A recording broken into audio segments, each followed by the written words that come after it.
안녕하세요. 매주 목요일 한 주간 우리들의 시선을 사로잡은 이야기를 공유하는 오피스 아워의 진행자 이상인입니다. 그리고 저와 함께 공동 진행을 해주시는 두 분이죠. 이제 오터레터의 발행인 박상현님 그리고 저희 정식 멤버 샌프란시스코 대학 부교수 정은진님을 소개합니다. 안녕하세요. 안녕하세요. 안녕하세요. 반갑습니다. 언제나 반갑습니다. 아이고 많이 덥네요. 많이 더워요. 저희도 방금 그 얘기하긴 했었는데 방송 시작 전에. 저는 너무 다행히 집에 에어컨이 있는데 사실 에어컨 없는 사람들 샌프란시스코에 진짜 많거든요. 그렇죠. 아니 근데 샌프란시스코에 에어컨이 있는 건 좀 특이한 케이스 아닌가요? 아니 이제 슬슬 새로 짓는 것들은 이제 하는 것 같아요. 워낙 그 샌프란시스코가 9월이 원래 제일 덥거든요.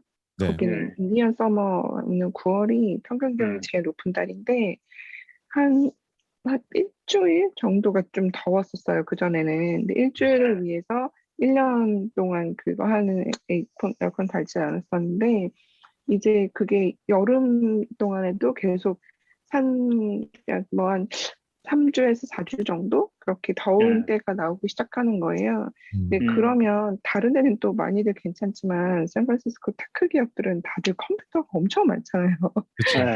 그러면 또 실내 온도가 엄청 올라가거든요. 그런 것 때문에라도 이제 슬슬 조금씩 새로 생기는 데는 좀 하는 것 같아요. 근데 원래 오피스는 저는 항상 회사에 이제 오피스에서 일하던 시절, 1년도 더 됐지만 그때는 항상 회사에 그 블랭킷을 갖다 놨었어요. 그래가지고 추우니까 그거 없으면은 감기 들리게 에어컨을 틀으니까 회사가. 그 예전에 그쵸, 사람마다 그래도 온도가 다 그래도 남자가 추울 정도면은 여자분들은 또 훨씬 더 추웠다는 얘기일 텐데. 네, 그리고 남자도 체격이 좀 더 크신 분들이 특히 이제 뭐 우리 농담반 진담반으로 무슨 뭐 태양인 소양인 뭐 이런 거잖아요. 체격이 좀 더 크신 분들이 더 더위도 많이 타시는 편이라서 사실은 이렇게 미국 사람들 기준으로 이렇게 좋은 온도랑 이제 한국 사람이 그렇죠. 보통 느끼기에 좋은 온도는 조금 차이가 있는 것 같아요. 그 도서관 가보면 되게 차가운 그 바닥에 막 그냥 반바지 입고 앉아있고 막 이러잖아요. 저는 진짜 그거 되게 너무 이해가 안 가더라고요. 한겨울에 아직도 기억이 반팔 나는 반바지 게 입으시는 분들도 계시고. 맞아요. 아직도 기억이 나는 게 위스콘신에 처음으로 이제 유학을 가서 도착을 했는데 메디슨에 에어컨이 고장이 난 줄 알았어요. 너무 그래서 아니 에어컨이 고장이 난 것 같아 칼리지 라이브러리에. 그래서 아니 이게 추운 정도가 이게 아무도 없는데 너무 세게 틀어놔가지고 그래서 이거 고장 난 것 같아. 그랬더니 원래 그래서 거기서는 긴팔 입고 가는데요. 그래서 그렇네요. 그 정도로 근데 진짜 저는 뉴욕 살 때는 진짜 그 아파트에 에어컨 사실 뉴욕은 전부 다 AC가 있는 편이거든요. 워낙 덥고 습하니까. 그쵸. 맞아요. 습한 게 특히. 그렇죠. 시애틀 와서는 그래도 굳이 AC 없어도 되는 여름에 살고 있구나 했는데 올해는 AC를 사야 되나 드디어 막 이런 고민을 하고 있긴 해요. 제 대학교 때 절친이 유럽에서 공부했거든요. 그래서 진짜 많이 갔었는데 그 학교 기숙사에 당연히 에어컨이 없는데 그 진짜 뭐 우리나라 섭씨 기준으로 한 30도 정도 되는 날들이 가끔 있어요. 가끔 있는데 그러면 진짜 그 안에 온도가 정말 확 올라가서 잘 안 내려오더라고요. 그러니까 애초에 그렇게 막 더울 거를 계산하고 만든 방 구조들이 아니기 때문에. 맞아요. 그래서 야, 이런 날이 1년에 얼마나 있어? 근데 그때는 뭐 20년 전이니까 뭐 1년에 뭐 깨야면 2주 안 된다 그랬었거든요. 근데 이제 아마 그런 날들이 한 2달은 되지 않을까? 그런 생각이 들어요. 점점 한국 기후가 돼가는 약간 서부가 되지 않을까? 약간 이런 걱정도 들긴 한데 그렇습니다. 저희 또 오늘 정말 많은 이야기를 또 준비하기도 했는데 그 전에 사실 저희가 저번 주에 그 설문을 그 청취자 설문을 해달라고 부탁을 이제 뭐 공지도 드리고 페이스북에도 올리고 해가지고 정말 많은 분들이 참여를 해주셨어요. 무려 31분이나 참여를 해주셔가지고 저희가 오늘 버짓 토픽스랑 이슈 토크 이야기로 들어가기 전에 간단하게 청취자 설문 결과를 같이 공유를 하면서 시작을 해봐도 좋을 것 같아요. 그래서 저희가 3명이거든요. 이제부터. 그래서 이재희님이 조인을 하셨으니까 저희가 뭐 저부터 한 질문씩 이제 번갈아 가면서 이 이야기를 한 번씩 그 결과를 읊어주면 어떨까? 예, 갑자기 생각이 들어가지고. 좋습니다. 네, 그럼 근데 제가 사실 먼저. 설문에는 제 지분은 없는 거 아닌가요? 저는 오늘 슈퍼 점심 멤버인데. 무슨 이- 사실 모든 방송에 다 참여하셨기 때문에 지분이 예, 있다고 생각합니다. 예. 그러니까 사실 그렇게 발뺌을 하려고 해봤는데 팟캐스트 들어보니까 제가 진짜 매주 뭔가를 했더라고요, 거의. 맞아요. 예. 그러면은 저희 첫 번째 질문부터 제가 결과를 공유를 한번 드려볼게요. 첫 번째 질문이 그 저희 방송은 주로 어떤 채널을 통해 들으시는지에 대한 질문이었어요. 그래서 복수 선택이 가능했고요. 가장 많은 응답률을 보인 게 무려 14분이 선택을 해주신 클럽하우스 라이브로 들으신다고. 정말 감사드립니다. 다시 한번 이 귀중한 시간에 또 저희 방송을 들어주시는 한국, 미국 각지에 계신 분들 다시 한번 감사의 말씀 드리고요. 두 번째로 이제 사실 두 번째, 세 번째가 랭킹이 같아요. 유튜브랑 애플 아이튠즈 팟캐스트 다시 듣기가 11분씩 계셨고요. 그리고 스포티파이 다시 듣기가 3분. 사실 이거는 어느 정도 예견됐던 수치긴 한데 그 많은 분들이 유튜브와 애플 아이튠즈 팟캐스트를 통해서 많이 들으시고 아무래도 스포티파이가 한국에 이제 제대로 막 많이 퍼지진 않았다 보니 한국 계시는 분들보다는 미국에 계시는 분들이 선호를 하시는 것 같아요. 상대적으로 적은 숫자긴 하지만 이렇게 집계가 되었습니다. 네. 다음 질문은 혹시 제가 읽어볼까요? 네. 예. 저희 방송 에피소드를 얼마나 들어보셨나요? 라는 질문에 거의 비슷하게 나온 것 같아요. 30 모든 에피소드를 거의 다 들었다고 하신 분이 35.5%, 그 다음에 절반 이상 들었다는 분이 29%, 그리고 3, 4편 정도, 3, 4편 정도 들었다고 하신 분이 35.5% 이렇게 나와서 대략 뭐 30% 좀 넘는 숫자들이 이게 3분의 1씩 배정이 된 것 같은데, 네. 근데 한편으로는 이걸 열심히 많이 듣는 분들이 또 응답을 해주셨기 때문에, 네. 그래서 어떻게 해석해야 될지는 잘 모르겠지만은, 네. 굉장히 진행하는 저희로서 반가운 소식입니다. 네, 맞아요. 사실 거의 다 들으신 분이 35.5%라는 건. 맞아요. 저희 처음에 집계할 때 그 보셨겠지만 두 분도 그 모든 에피소드 다 들으시는 분 절반 이상 들으신 분 절반 이래가지고 와 이렇게나 많이 들으셨나 했는데 진행될수록 이렇게 3등분이 되더라고요. 좋습니다. 네, 다음 질문 제가 읽을게요. 만약에 라이브 방송 플랫폼을 변경한다면 계속 들으실 의향이 있으신가요? 예시, 클럽하우스에서 카카오음이나 페이스북 라이브 오디오로 방송 이동. 87.1%의 분들이 예라고 대답해 주셨고요. 네, 나머지 분들이 아니오라고 하셨는데 굉장히 압도적으로 예라고 대답해 주셔서 상현님이랑 상현님 팬층이 정말 탄탄하시구나라고 생각했습니다. 감사한 청취자분들입니다. 네네. 아니 뭐 다 저뿐만 아니라 상현님, 이재희님 다 너무 좋은 이야기 해주셔서 뭐 저희 개인에 대한 팔로우라기보다는 저희 방송에 대한 팔로우가 많이 해주신 것 같아서 그렇습니다. 감사합니다. 네. 네. 그럼 다음 질문으로 넘어가서 방송 주제는 어느 정도 마음에 드시나요? 네, 이것도 사실 대단히 고무적인데 아까 상현님 말씀하신 것처럼 저희 방송을 사랑해 주시는 분들이 설문에 참여를 해주셔가지고 가장 많이 나온 대답이 이제 54.8% 만족스럽다라고 대답을 하셨고 무려 41.9%가 아주 만족스럽다, 가장 만족스럽다라는 체크를 해주셨고요.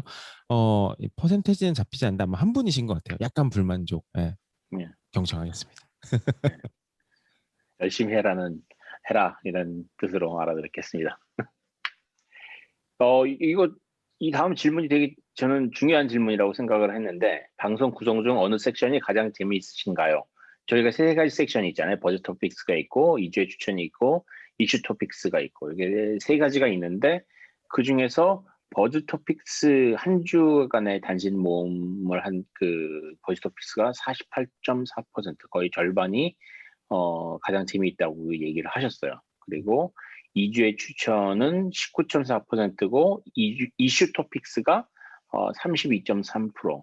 한 3분의 1 정도는 이슈 토픽스를 좋아하시는 분이고 한 절반 정도는 버즈 토픽스를 좋아하시는 분인 것 같아요. 그래서 2주의 추천은 한 20% 정도로 나왔는데 버즈 토픽스 뭐 저희가 이제 미리 보고 저희끼리 좀 얘기를 했지만은 버즈 토픽스가 이 정도까지 이렇게 사람들이 많이 청취자분들이 많이 좋아한다면은 이거를 좀 더 키우는 게 어떨까 하는 생각을 하게 만드는 그런 결과였습니다. 맞아요. 시간은 아무래도 좀 이렇게 좀 더 비중과 비슷하게 네. 그런 생각이 좀 들죠. 맞아요. 네. 네, 맞는 말씀인 것 같아요. 어떤 주제의 이야기가 가장 재미있으신가요? 복수 선택 가능한 설문이었고요. 테크를 87.2%가 말씀해 주셨고, 그 다음 인기 있었던 게 미국 사는 이야기가 67.7%, 거의 3분의 2 정도. 그리고 이제 정치가 한 58.1%, 아트 앤 디자인이 한 58.1%, 일반 상식이 25.8%였고요. 기타 의견으로 미국의 기업 문화나 업무 에피소드가 궁금하다고 말씀해 주셨는데 상희님이 책임져 주시면 될 것 같고요. 저는 기업 문화는 모릅니다. 네. 이거랑 그쵸. 연결해서 그 다음에 주관식으로 기억에 남는 재미있었던 에피소드나 토픽이 있으면 공유해 주세요라고 말씀드렸던 거에 이 설문에 대한 답이 거의 딱 맞아서 이거 같이 좀 소개를 해드리면 재밌었던 거에 이제 상인께서 공유해 주시는 트렌디한 디자인 이야기, 또 트렌디한 테크 이야기, 현업에서 일하시는 분의 디자인 이야기 이런 거 너무 좋았다고 말씀해 주신 분들 계셨고, 그리고 또 상현님께서 영화나 넷플릭스 다큐 소개해 주신 거, 뭐 Right to Repair라든지 이런 일상생활과 연결되어 있지만 깊이 생각해 보지 않은 문제도 다뤄주실 거 좋았습니다라는 얘기도 있었고, 암벽 등반에 대한 이야기 제일 인상 깊었다고 하시는 분들도 계셨고, 그래서 이런 것들이 약간 여기 이제 그 체크로 설문 대답해 주신 거랑 잘 연결이 되는 것 같아서 제가 몇 개 읽어드렸는데요. 사인님께서 나머지 소개해 주시면 좋을 것 같아요. 네네. 뭐 사실 너무 잘 소개를 해주셔가지고 뭐 크게 멘션할 건 없지만 저희의 뭐 사실상의 4번째 멤버인 일론 머스크 이야기도 나왔던 것 같고요. 네. 일론 머스크님의 영향력이나 경제적 파급 이런 거에 대한 오늘도 나올 것 같아요. 맞아요. 나중에 한번 모시죠. 제 사회 멤버로. 좋습니다. 네. 그러면 사실 그 다음 질문은요, 뭐 되게 간략하게만 짚고 넘어가도 되는 부분일 것 같은데, 이 거주 지역, 혹시 들으시는, 전 생각보다 좀 놀랐어요. 이 결과를 보고서. 네. 맞아요. 그러게요. 한국과 미국이 거의 동일하게 나왔어요. 한국에 계시는 분들 48.4%, 그리고 미국에 계시는 분들 45.2%, 그리고 기타 뭐 아시아, 유럽, 그리고 한국, 미국 동시, 유럽은 안 계시네요. 그러고 보니까 대부분 이제 한국, 미국의 5대5 정도로 나눠 계시는 것 같아요. 한국, 미국 동시도 둘 다 들으시는 거니까. 그래서 이 부분도 재밌었던 것 같고, 저희가 이제 마지막으로 방송에 하고 싶은 이야기 있으면 들려주세요라고 했는데 혹시 저희가 여기서 많은 분들이 해주신 말씀을 다 소개해드리면 감사할 것 같긴 한데 저희 진행자 3명이 하나씩 골라가지고 마음에 드는 거를 소개해드리면서 설문을 좀 마무리를 해도 좋을 것 같은데 제가 하나 꼽자면은 뭐 글쎄요 하나 저도 지금 라이브로 꼽는 거라 일단 뭐 이런 부분도 좀 재밌었던 것 같아요. 그러니까 제가 한국에 있다 보니 실시간 참여가 어려울 수 있겠지만 이제 5살 따님의 아빠여서 이제 저녁 시간이 육아 시간이라 직접적인 참여가 어렵긴 하세요 이분은. 근데 이제 뭔가 라이브 방송처럼 시간대에 참여할 수 제가 설명을 잘 못하고 있네요. 난독증이 아니 근데 이분의 네. 소재가 전 되게 궁금했는데 네네. 한국에 계셔서 실시간 참여가 어려우시대요. 네네. 근데 저녁 시간이 육아 시간이라고 하셔서 그럼 미국에 계시는 분인가? 맞아요.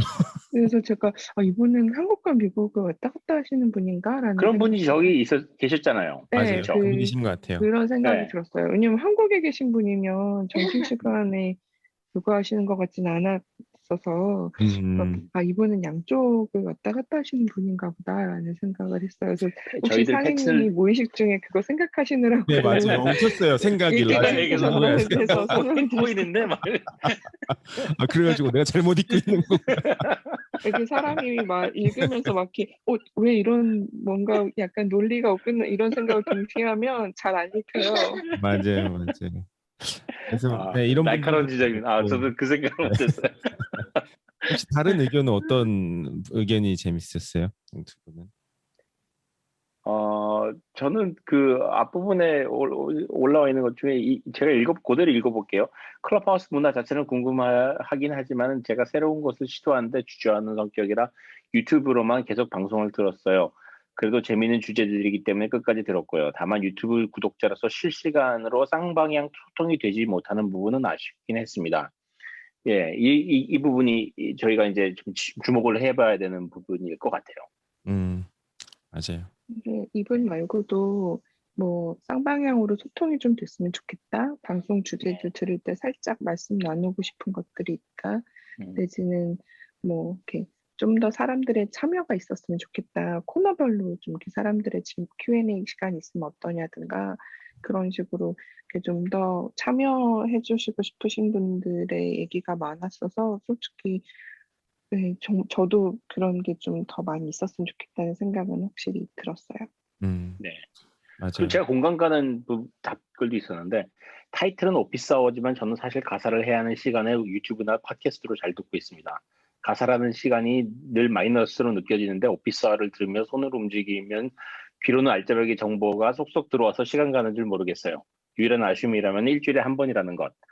그래서 저는 사실 이게 제가 공감이 한 게 제가 팟캐스트를 많이 듣는 게 딱 이렇게 설거지하는 시간이거든요.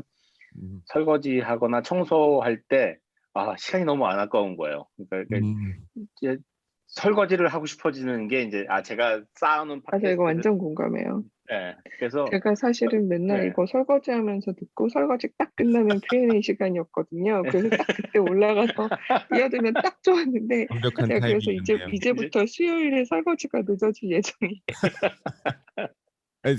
사실 막 그런 부분도 진짜 맞는 말씀이신 것 같고 저희가 그런 좀 뭐랄까 참여를 좀 더 할 수 있는 이제 그런 방안으로 뭐 유튜브라든지 혹시 유튜브 라이브로 하면 이제 라이브 채팅이 가능하시기도 하시고 그리고 뭐 카카오톡 뭐 오픈 챗이라든지 이런 걸 좀 다양하게 시도를 해보고 있어요. 그래서 좀 참여적인 측면에서 시즌 2에서는 좀 개선된 모습을 좀 보여드리고 싶어서 그러고 있습니다. 네.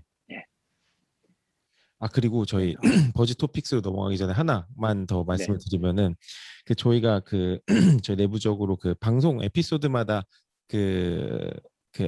수치로 나오는 애널리시스 같은 데이터를 보면은 사실 너무 감사한 게 진짜 한번 듣기 시작하시면 이탈률이 거의 없어요. 그러니까 그게 저도 다른 방송이라든지 유튜브 방송을 만들어서 올려봤지만 사실 그게 되게 어려운 거거든요. 그래서 그렇죠. 100분이 시작하면은 거의 끝까지 한 80분이 다 들으세요. 너무 감사하다는 말씀 좀 드리고 싶어서. 네.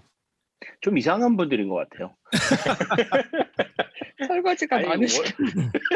아니 원래 그 미디어에서 상상하는 게 이탈률 처음에 한 3분 정도 동안에 거의 절반 가까이 떨어지거든요.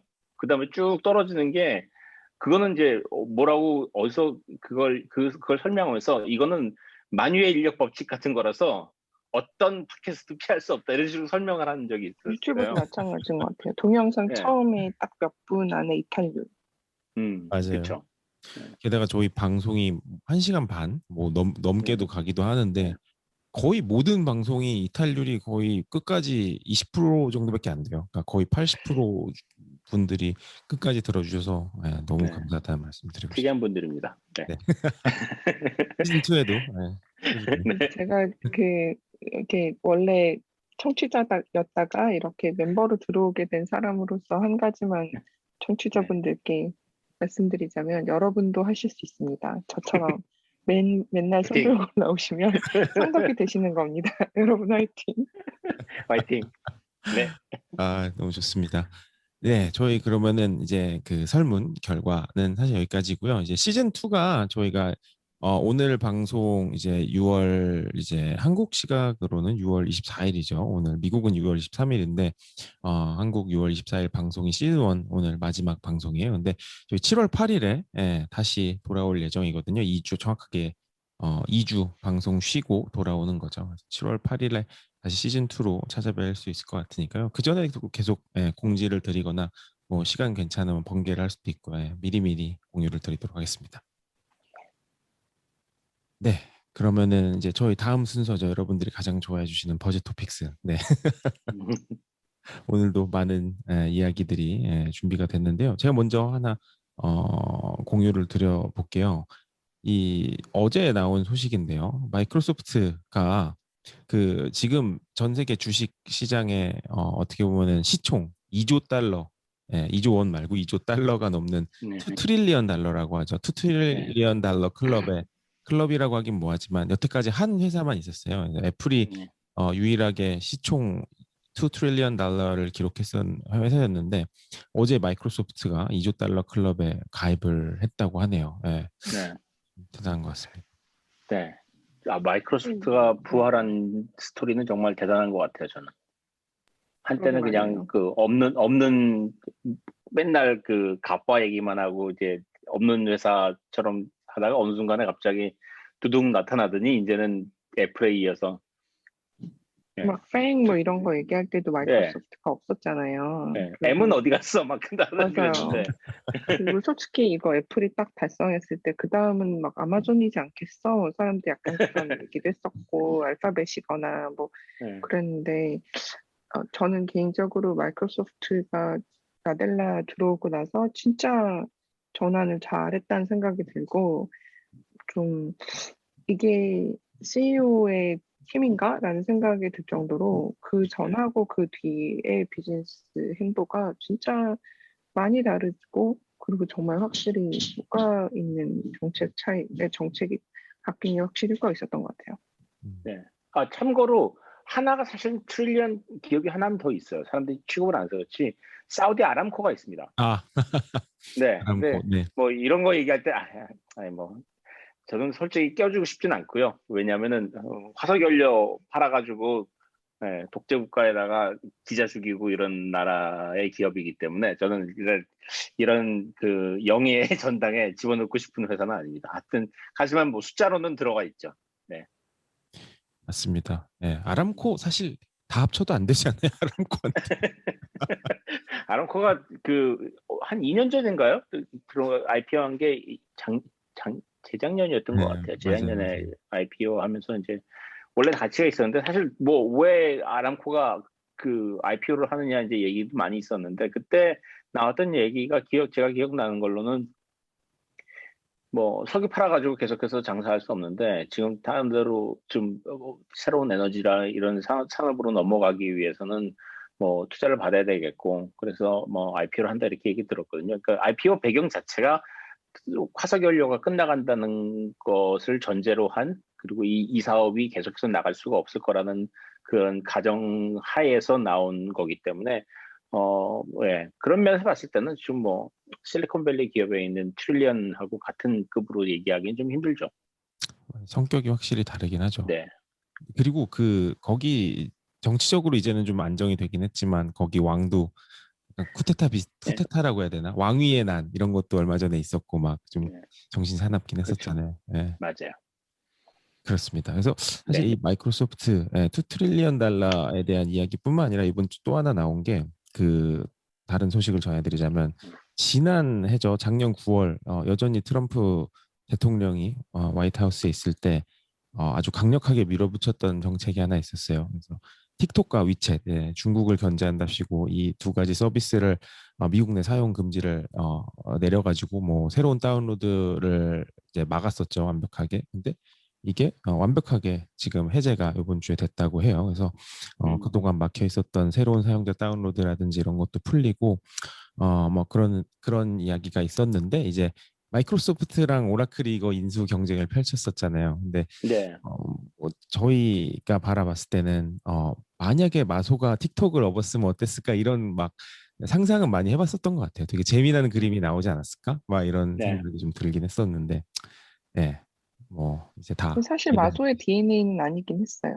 맞아요, 맞아요. 그렇죠. 네. 근데 요새 좀 그쪽으로 많이 생각을 하는 부분이 있는 것 같아요. 인수합병 하는 것들을 보면 뭐 물론 제가 그런데 낄 만한 재질은 아니지만 대충 이제 테크 동향을 보면은 예, 확실히 마소도 조금은 그런 쪽으로도 눈을 많이 돌리려고 하는 게 아닌가. 디스코드 인수도 하려고 음, 했었고, 예. 근데 엑스박스가 워낙 그런 쪽에서 강력하게 B2C 차원에서 밀어붙이는 게 많으니까 또 음. 네, 메이크 센스는 한 것 같아요.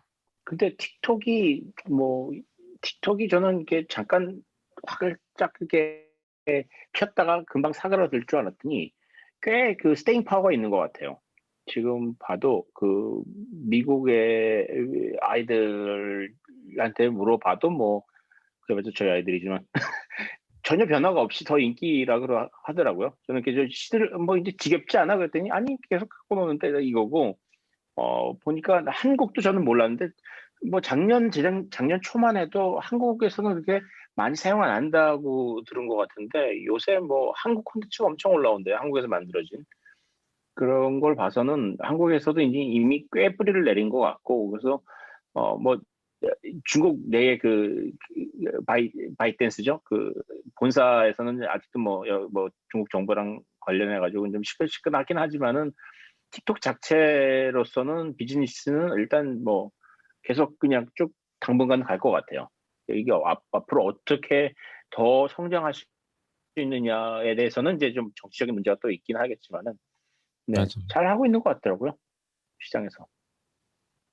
그 사실 저가 그런 SNS 말씀하세요. 플랫폼들이 그 음, 다음에 갈 수 있는 게 뭐가 있나. 그러니까 이걸로 돈을 벌 수 있는 방법이 뭐가 있나라고 했을 때 페이스북도 그렇고 결국은 페이스북도 광고로 돈을 버는 회사잖아요, 지금. 네, 그래서 그 틱톡을 만약에 마이크로소프트가 인수했다라고 하면 마이크로소프트가 이 틱톡을 가지고 어떤 비즈니스 모델을 만들 수 음, 있었을까라고 생각했을 때 마이크로소프트는 광고의 DNA가 있지는 경험이 있지는 않잖아요, 솔직히. 네, 그래서 마이크로소프트가 틱톡을 들고 와서 할 수 있는 게 뭐가 있을까라는 그 질문에 아주 금방 막 답이 딱 나오진 않더라고요. 오히려 음, 링크인이나 뭐 디스코드 같은 거는 오히려 마이크로소프트가 지금까지 해온 일에서 연장선으로 점을 탁탁 이렇게 찍어갈 수 있을 것 같았는데 틱톡을 마이크로소프트가 가져간다는 거는 약간 퀀텀 점프하는 느낌? 그래서 그게 맞아. 잘 되면 엄청 좋겠지만, 이 음, 사람들이 이거를 어떻게 할까라는 그런 약간 의문도 안 드는 것은 아니었어요. 맞아요. 네, 맞아요. 근데 그런 얘기가 좀 많이 있었어요. 그러니까 작년부터 그 틱톡을 통해서 그 잡 어플리케이션이라든지 그런 음, 그 지원자를 찾는 회사들도 틱톡을 통해서도 많아졌고 자기의 네, 레주메를 틱톡에 짧게 해가지고 올리는 친구들도 되게 많아졌다고 해요. 그런 거 보면 네.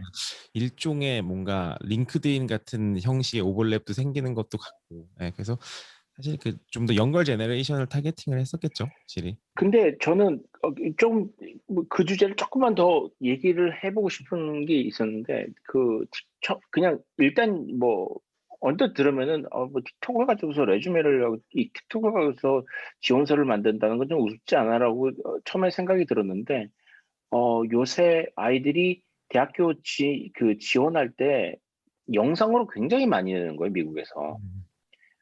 근데 생각을 해보니까 어 어떤 느낌이냐면 사실 글 잘 쓰는 애들이 있죠. 자기 레터 잘 쓰는 스테이트먼트 잘 쓰는 애들이 있는데 그렇지 않은 애들 중에서도 사실은 어떤 경우에서는 말하는 게 훨씬 더 그 아이를 더 잘할 수 있지 않을까? 왜냐면 글은 누가 써줄 수도 있잖아요. 근데 말을 하는 것도 물론 원고는 있겠지만은 말할 때 그 아이의 자세나 성격이나 이런 거를 알아볼 수 있는 걸 보면 저는 글보다는 차라리 영상을 보는 게 낫겠다는 생각이 드는 거예요. 같은 말을 하더라도, 같은 양의 말을 하더라도. 그래서 그 대학교에서도 꽤 좋아하는 걸로 알고 있고, 영상으로 보내는 거를. 그러면, 이게 그냥 단순히 그냥 한 번 읽고 마는 그냥 유행이 아니라, 어, 회사 지원서, 저라도 그냥 얼굴 직접 한번 보면서 얘기 들어보는 게 낫지 않을까? 괜히 그냥 편지 하나 지우개 읽고 있는 것보다는 한 생각이 좀 들었어요. 네, 그게 일장일단이 있는 것 같아요. 그러니까 그게 굉장히 농축된 컨텐츠를 이렇게 소비하게 되는 거잖아요. 그쵸? 그래서 효율이 올라가는 느낌은 확실히 있거든요. 그러니까 저도 인터뷰를 해보면 학생들 어드미션 같은 거 결정할 때 줌으로라도 만나서 인터뷰하는 걸 저도 선호해요. 음, 근데 그걸 하기 전에 서류 심사나 이런 걸 보통은 하잖아요. 근데 그런 거에 동영상이나 이런 직접 만나서 하는 그런 거의 비중이 커지면 커질수록 아무래도 바이어스가 들어갈 확률은 확실히 높아지는 것 같아요. 아, 예를 들면 글을 얼굴 쓰는 거, 보는 순간, 네, 그런 것도 있고, 네, 네, 그리고 내향적인 사람일수록 그런 인터뷰 그 환경에 그런 프레셔가 있는 그런 환경에서 말을 조리 있게 하는 걸 힘들어해요. 그리고 보통 시간이 그렇게 많이 주어지지 않기 때문에 짧은 시간 안에 자신감 있는 모습으로 이렇게 딱 해야 되거든요.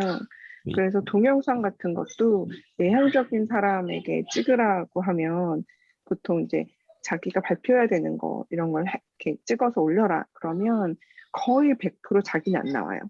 근데 이제 외향적인 사람은 자기 얼굴 나와도 되고 제스처도 되게 자신 있게 쓰고 근데 그게 확실히 제가 똑같은 내용을 봐도 그 파워포인트 슬라이드와 함께 내레이션이 들어가는 동영상과 사람이 자신감 있게 발표하는 동영상은 이쪽이 확실히 기분이 좋거든요. 느낌이 좋잖아요. 맞아요. 그러니까 그런 은연중에 들어가는 것들이 조금 더 영향을 미칠 수 있지 않을까 하는 걱정은 좀 들어요. 사실 어떻게 보면은 요즘 시대 엘리베이터 피치라고 그러죠.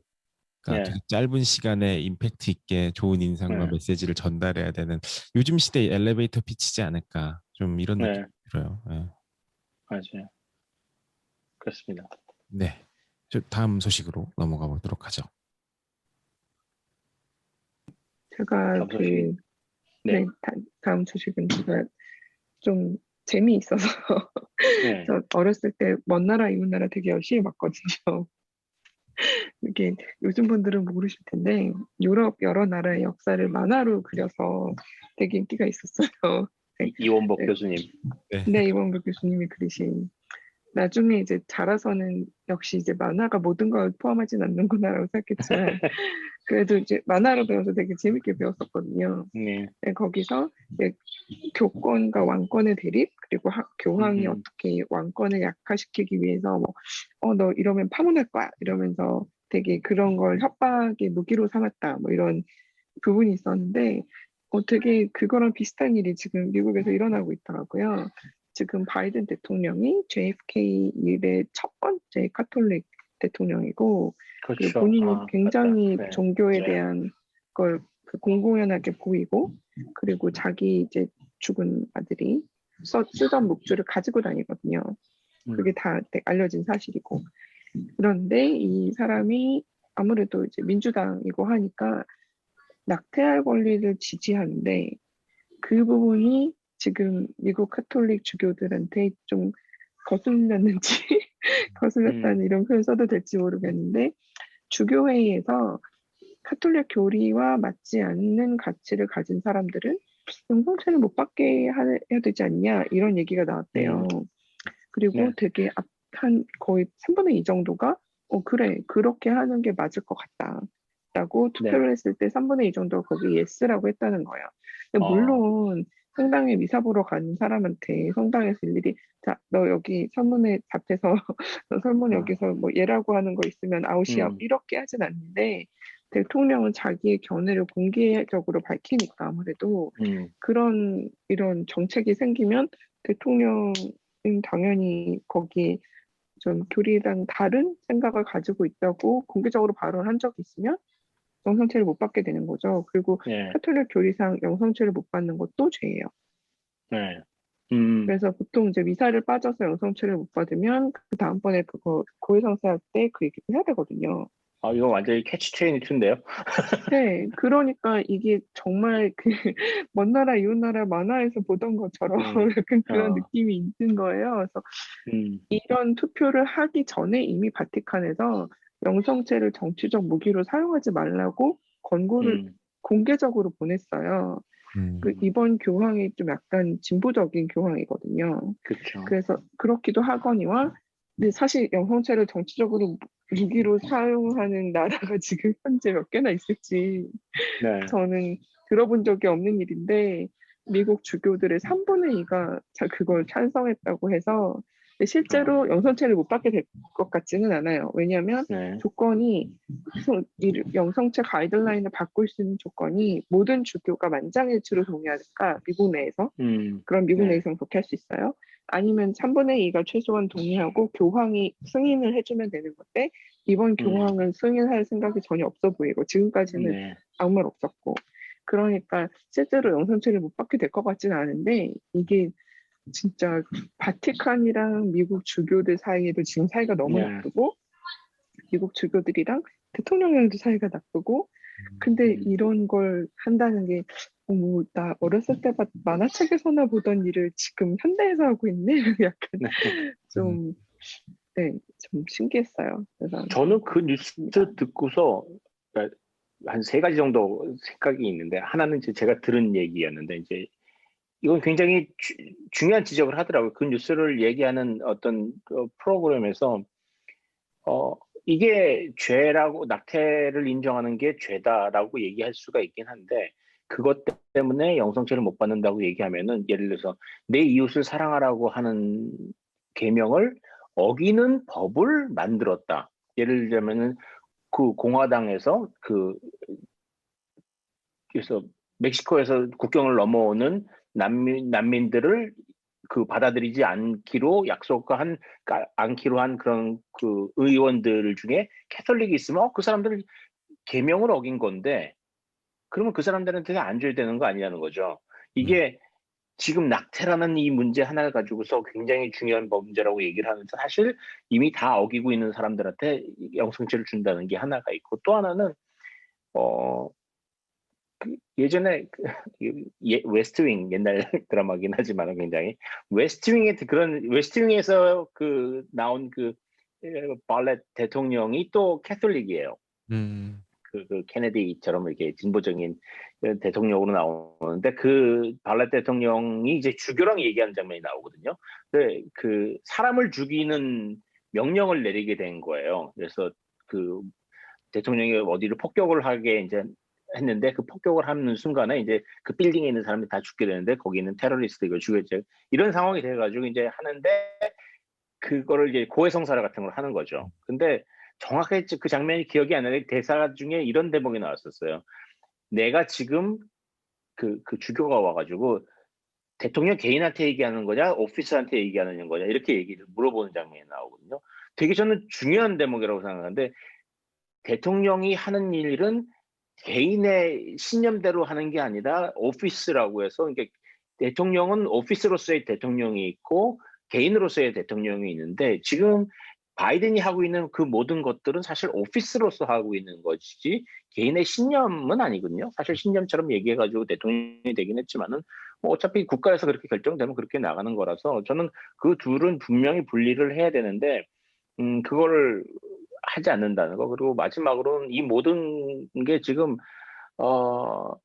캐톨릭이 미국에서 특히 미국 캐톨릭이 지금 아동 성폭행 관련해 가지고 제대로 처리 안 하고서 욕을 계속해서 먹고 있는데 이런 얘기를 하고 있으면은 참 뭐랄까 자기 무덤 파는 느낌이 드는 거죠. 사람들한테도 맞아요. 네, 자꾸 고립을 스스로 시키는 것 같은 느낌이 좀 들었어요. 좀 약간은 뭐랄까 나라마다 좀 결이 다른 것 같긴 한데 오히려 한국에 계시는 캐톨릭 분들이 좀 되게 진보적인 부분도 있고 열린 마인드셋이 한국은 있는 것 같아요. 역사상 정의 사회 구현 맞아요. 사재단이 있고 그쵸. 중요한 일을 했기 명동성당에서 때문에. 숨겨준 적도 많고 뭐 87년대 유월항쟁 같은 것도 명동성당에서 선언해 주셨고 이게 나라마다 결이 되게 다른 이유 중에 하나가 카톨릭 아래에 사제단이라고 하는 것들이 되게 다양하게 있어요. 그게 카톨릭이 바티칸에서 승인을 받은 것도 있고 그렇지 않은 것도 있는데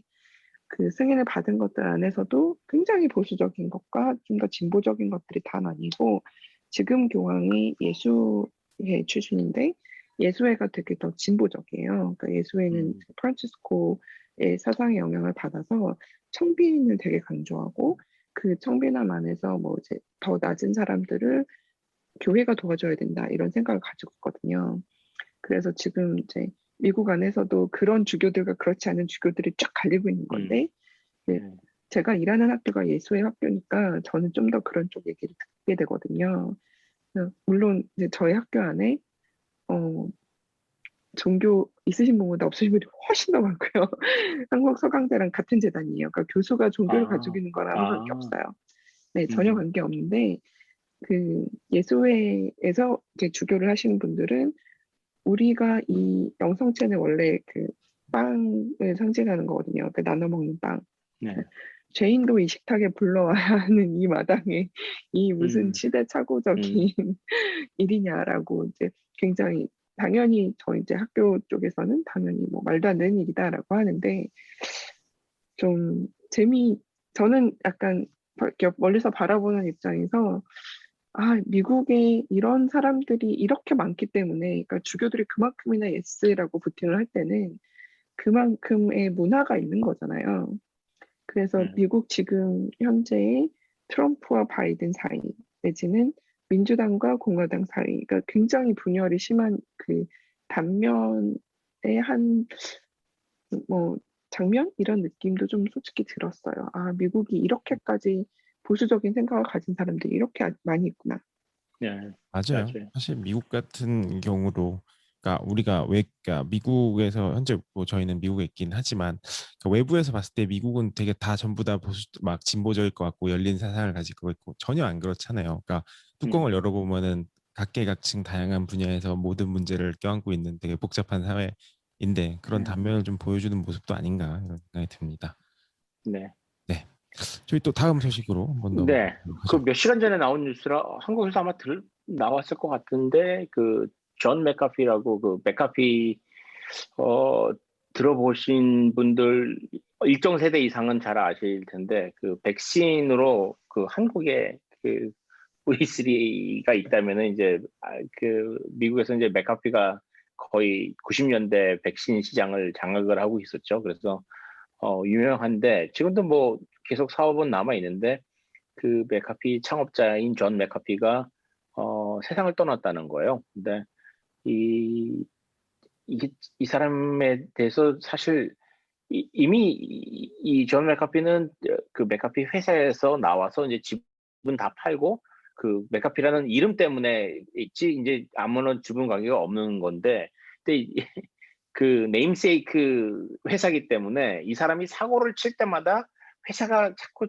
그 뭐랄까 이게 참 네, 이미지가 상하는 거예요. 근데 이 사람이 참 이상한 사고를 많이 쳐요. 뭐 마약과 관련된 거 있고 그다음에 뭐 성매매에다가 뭐 남미에 어디 있어서 뭐 경찰이랑 대치를 하고 있다느니 이게 뭔 소리지 황당한 영화 같은 소리 뉴스가 몇 년에 한 번씩 나오곤 했었어요. 몇 년에 한 번씩 나오곤 했었는데 이번에 세상을 떠났다는 장소가 스페인 감옥이라는 거예요. 그래서 이건 또 무슨 또 영화 같은 스페인 감옥에서 미국으로 범죄인 송환 기다리다가 세상을 떠났다는 거예요. 그래서 아직 너무 급하게 나온 소식이라서 무슨 이유, 사인이 뭔지도 모르겠는데 하여튼 제가 듣기로는 뭐 코인 관련해 가지고 뭔가 그 탈세를 했다는 얘기가 들리는데 이제 막 뉴스가 나오고 있어가지고 좀 더 자세히 봐야 되겠어요. 근데 하여튼 스페인에서 붙잡혀서 감옥에 있다가 미국으로 송환이 이제 나이가 많은 사람인데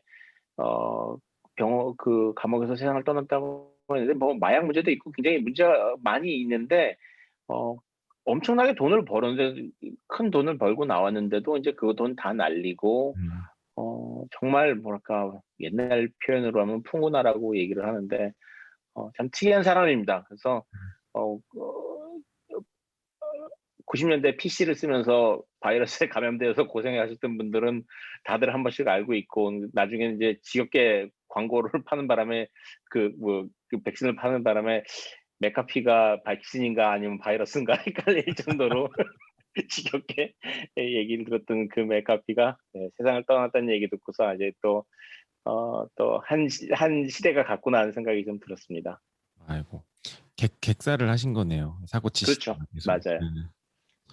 참 사람이 돈 자살인 벌고 거죠. 늙어도 좀 곱게 네? 늙고 잘 써야 되는데. 네. 자살인 거 아니에요?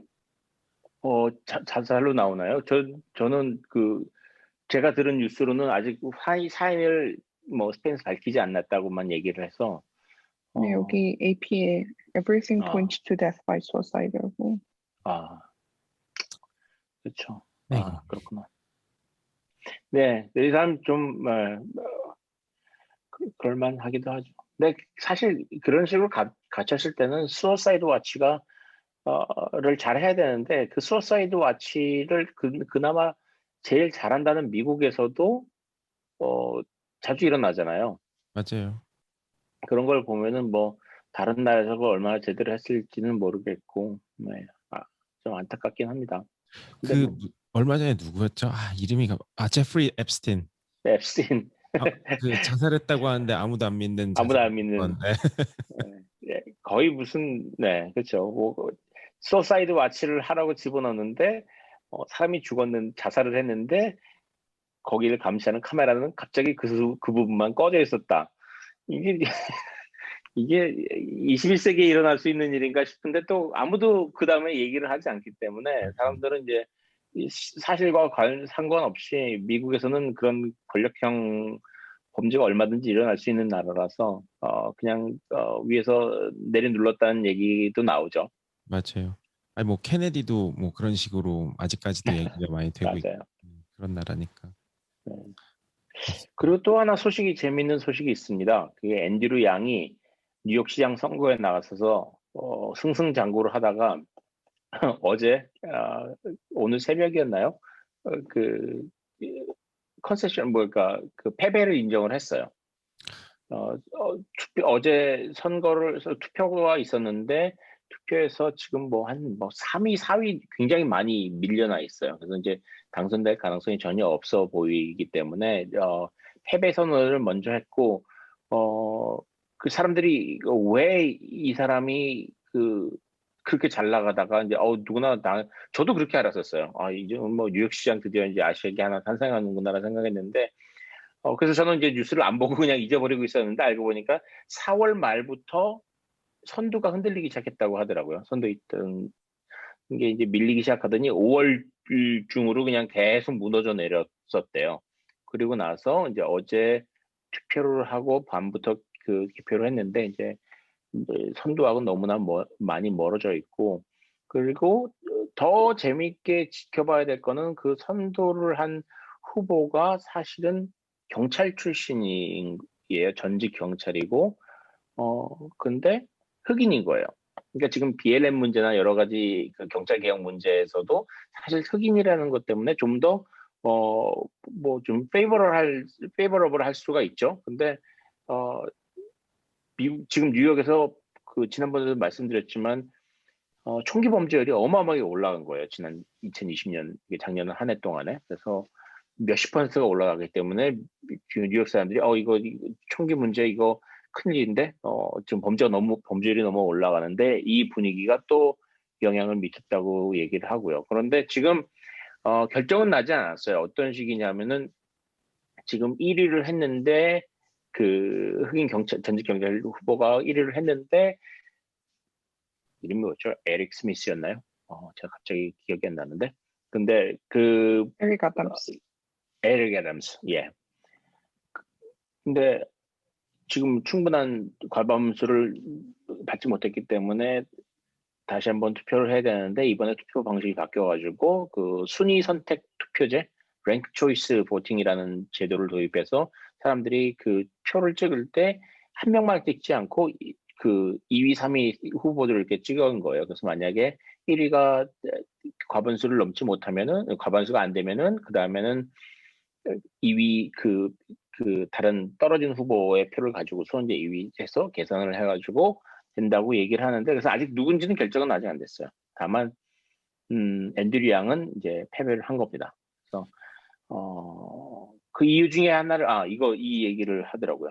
그 이유 중에 하나가 앤드류 양이 그렇게 인기 있었던 이유가 이거는 지금 민주당 경선이거든요. 이게 근데 민주당에서 시장 후보가 나오면 사실상 되는 거기 때문에 이 사실상 그 시장 후보라고 얘기를 하는 것뿐이고 그런데 여기서 그 앤드류 양이 인기를 지난 연초부터 계속해서 끌고 왔었던 거는 이제 외부 중도 성향에 있는 민주당 골수 지지자가 아닌 사람들, 새로 투표를 하는 사람들한테서 인기를 끌었던 거였고 어쨌거나 이 투표는 한 전체 그 투표 그 경선에 참여할 수 있는 사람들 중에서도 한 20%, 22% 정도만 실제로 투표를 하는 굉장히 그 민주당 행사이기 때문에 여기서 좀 많은 손해를 본 것 같아요. 그래서 생각만큼 그렇게 큰 뭐랄까 반향은 일으키지 못한 상황입니다. 사실 그 앤드류 양이 민주당 내 지지 기반이 좀 약한 편이다라는 소리는 계속 있어 네, 왔잖아요. 사실 네, 지난 대선 때 딱 완전히 라이징 스타로 되게 부각이 돼서 그렇지 기반은 되게 맞아요. 약하다는 소리는 있었던 것 같은데 네, 너무 아쉽네요, 사실. 네. 네. 기대를 또 해봐야 되겠죠. 그래서 아시안 정치인들 중에 이 정도까지 메인스트림의 사랑을 받은 정치인이 없었을 거예요. 제가 알기로는 아시안 없어요, 중에서는. 없어요. 네, 이 사실 정도 전국적인 네, 지지도를 갖고 있었던. 맞아요. 아 그리고 솔직히 뉴욕에 사는 뭐 중국 사람, 한국 사람, 뭐 에이시안의 숫자도 네, 어마하거든요. 네, 근데 그 에이시안의 상징적인 정치인은 저는 앤드류 양 말고 본 적이 없었어요. 그러니까 진짜 맞아요. 그 정도로 되게 상징적이고 되게 정말 저도 처음 볼 정도로 되게 어떻게 보면은 귀한 에이시안 그 정치적인 그런 에이시안 자산인데 이번에 진짜 되면 좋겠다라고 저는 개인적으로는 많이 응원을 했지만 안 됐네요. 네, 네, 좀 아쉽습니다. 네, 그럼 저희 다음 소식으로 다음 소식. 한번 넘어가 보도록 하죠. 근데 지금 시간이 네. 벌써 9시가 다 되어 가는데 오, 다 괜찮은가요? 네, 뭐 그러면은 저희 뭐 어쨌든 이슈 토크도 있으니까 네, 혹시 그냥 그러면은 페이스북 얘기하시고 네, 이슈토크 넣어도 될 것 같아요. 네 그러시죠. 그러면은 네, 마지막 소식으로 하나 전해드리고 넘어가도록 할게요. 그 페이스북 라이브 오디오죠. 네. 미국 내 정식 론칭을 했습니다. 이번 주에 6월 21일 한국 날짜로는 아마 22일일 거예요. 근데 미국 내 론칭을 했고요. 그 클럽하우스랑 스포티파이, 뭐 트위터 등과 경쟁을 위해서 내놓은 사실 카피캣이죠. 예, 근데 뭐 요즘은 다 카피캣이니까요. 예, 누가 더 그렇죠. 시장 도미넌스를 빨리 차지하냐 싸움이지 뭐 네, 비슷한 피처는 그 문제가 되는 건 아닌 것 같습니다. 근데 페이스북 측이 이제 장담을 뭐 하는 식으로 얘기를 했어요. 뭐 오디오 시장에서 큰 파급력을 만들 수 있다. 예, 마크 주커버가 첫방도 막 하면서 뭐 그런 분위기를 좀 몰아가려고 하는 것 같은데 사실 이 부분이 좀 제 입장에서는 뭐 빼보기 내놓는 제품이라고 해서 성공이 보장되는 건 또 아닌 것 같아요. 뭐 가령 네, 데이트 서비스 나올 때도 비슷한 말 했었어요. 이제 데이트 시장을 흔들 것이다. 전혀 흔들리지 않았죠. 예. 그리고 근데 또 마켓플레이스 같은 건 또 되게 잘 돼요. 그 페이스북 마켓플레이스가 한국으로 치면 음, 그 지역 기반, 이제 중고 음, 거래, 뭐 새거도 파시는 분들도 있지만 짭퉁 음, 파시는 분들도 계시고, 근데 이제 뭐 음. 중고 거래 하는데 저도 자주 이용해요. 근데 이렇게 아, 성공하는 케이스들도 있는 거 보면은 반반인 것 같은데 한번 두고 봐야 될 것 같아요. 사실 페이스북 마켓플레이스의 성공은 그 로컬리티가 강조가 되고 그리고 어느 정도는 실명 거래인 거잖아요. 페이스북 아이덴티티가 이 사람이 페이스북에 언제 가입했고 그리고 뭐 얼마만큼 활동하고 있고 그런 정보가 조금은 나오거든요. 마켓플레이스에 셀러가 뭐 올리면 그러니까 상대적으로 좀 그 크랙리스트처럼 완전 익명인 경우에는 온다고 했는데 안 오네? 물건 사러 온다고 했는데 안 오네? 이런 일이 되게 많고, 심지어 이제 크랙리스트 보고 이렇게 와서 범죄를 하는 그런 경우도 있었고, 근데 페이스북은 아무래도 실명이 들어가고 하니까 주위 사람들 얘기 들어보면 이제 상대적으로 그런 걱정이 좀 더 적다고 하더라고요. 그래서 비슷한 이유로 넥스트도어의 마켓플레이스가 또 있는데, 그러니까 같은 이름은 아니지만 넥스트도어라고 그 예. 지역 기반으로 동네 사람들끼리만 할 수 있는 그거 꽤 거기서는 빨리 중고 컸다고 거래도 되게 잘 들었어요. 된대요. 네, 그 안에서 하는 중고 거래가 되게 잘 되고 이번 이제 팬데믹에 특히 이 로컬 안에서의 그런 계속 다 집에 있으니까 이 동네 사람들끼리 하는 거래 이런 게 되게 활성화된 게 맞아요. 있어서 좀 또 마켓플레이스랑 데이트랑은 또 좀 다른 결인 것이 데이트는 그래서 그렇게 한번 연결되고 나면 나의 페이스북 프로파일이 계속 앞으로도 계속 가야 되는데 그게 어려워서 그런 것이 아닌가 하는 생각을 혼자 했었어요. 근데 그 데이트는 정말 네. 페이스북으로 데이트한다는 거는 스토커를 만들어내는 거 아닐까 하는 생각이 좀 들어요. 스토커 양산. 맞아요. 너무 위험해. 그리고 웃긴 게 분명히 저는 프로필에 이제 메리드라고 스테이러스가 돼 있는데 네. 이거 처음 런칭했을 때 뭐 네 주변에 6만 3천 명의 싱글이 있다 뭐 이런 거 자꾸 노티로 띄워주니까 뭐 어쩌라는 거지 약간. 페이스북이 네. 맨 처음에 그 친구 레코멘드 해줬을 때 네. 진짜 그런 일 많았어요. 그러니까 이렇게 공통의 지인이 있으면 소개해주니까 이렇게 누가 떠서 이렇게 클릭해서 들어가 봤는데 남편이랑 같이 찍은 사진이 있고 알고 보니 남편이 바람 피운 상대고 그런 일들이 왕왕 있었거든요. 데이트는 애초에 페이스북이랑 안 맞는. 네. 맞습니다. 근데 저는 클럽하우스 기능을 페이스북에서 가져온다면은 클럽하우스보다 잘할 가능성이 그래도 절반 정도는 되지 않을까 하는 생각이 좀 들어요. 맞아요. 그게 이제 먹고 들어가는 친구 숫자가 그렇죠. 게다가 어차피 개발 능력이 있는 회사이기 때문에 뭐 저는 사실 페이스북이 내놓는 제품에 문제가 있을 때 굉장히 빠르게 바뀌긴 하거든요. 그래서 페이스북 메신저 처음 나왔을 때만 해도 이거 좀 불편하고 어색하다 싶었는데 그 제품의 업데이트 속도가 저는 놀라울 정도로 빨랐다고 생각을 하거든요. 기억을 하거든요. 그래서 지금 페이스북 메신저는 굉장히 많은 시장 점유율을 자랑을 하고 있는데 그 정도 그 서비스 개선 능력을 갖고 있는 회사가 이미 시장을 또 소셜에서는 장악을 하고 있고 그런데 마켓에 새로 들어갔다.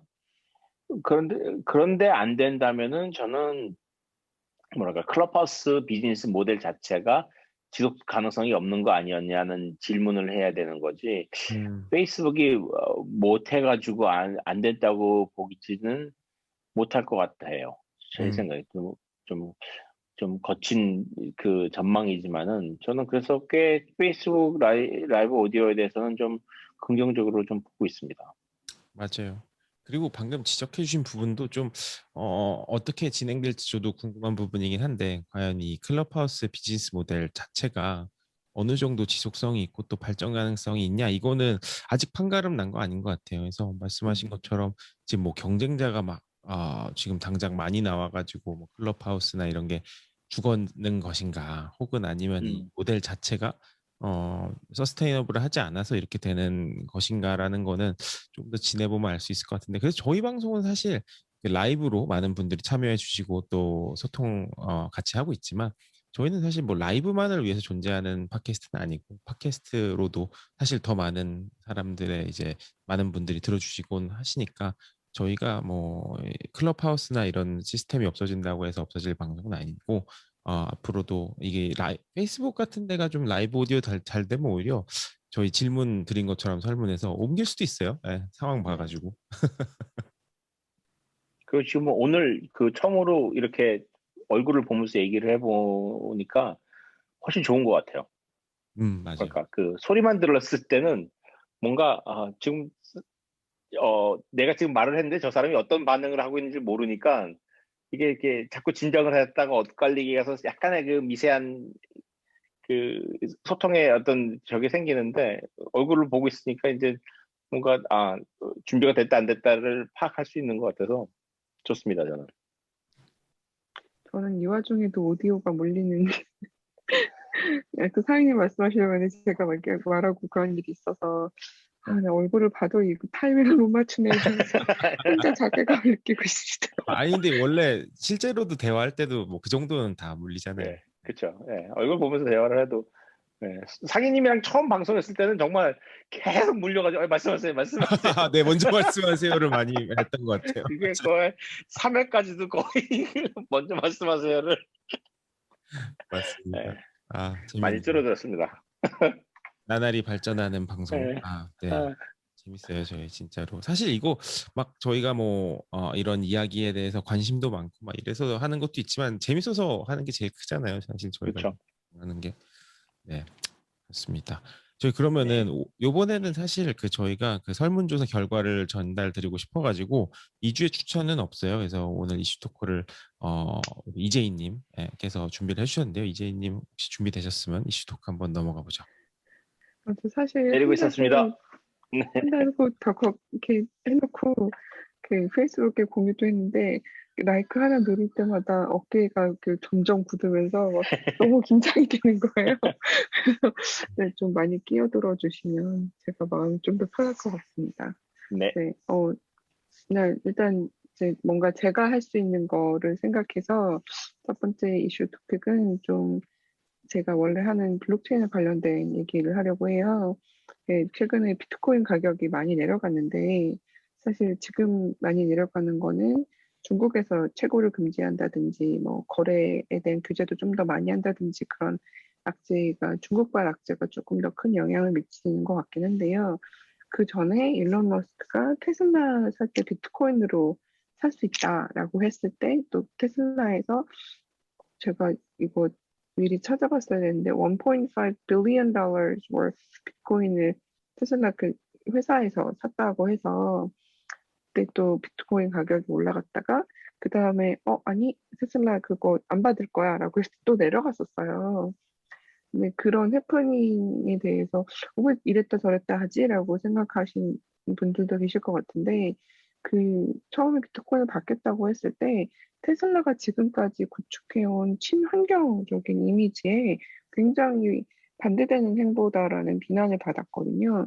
네, 그 결정적인 그러니까 일론 머스크가 이걸 내린다 그러니까 페이먼트 더 이상 안 받겠다라고 했을 때도 환경에 너무 나쁜 영향을 미쳐서 그렇다고 했고요.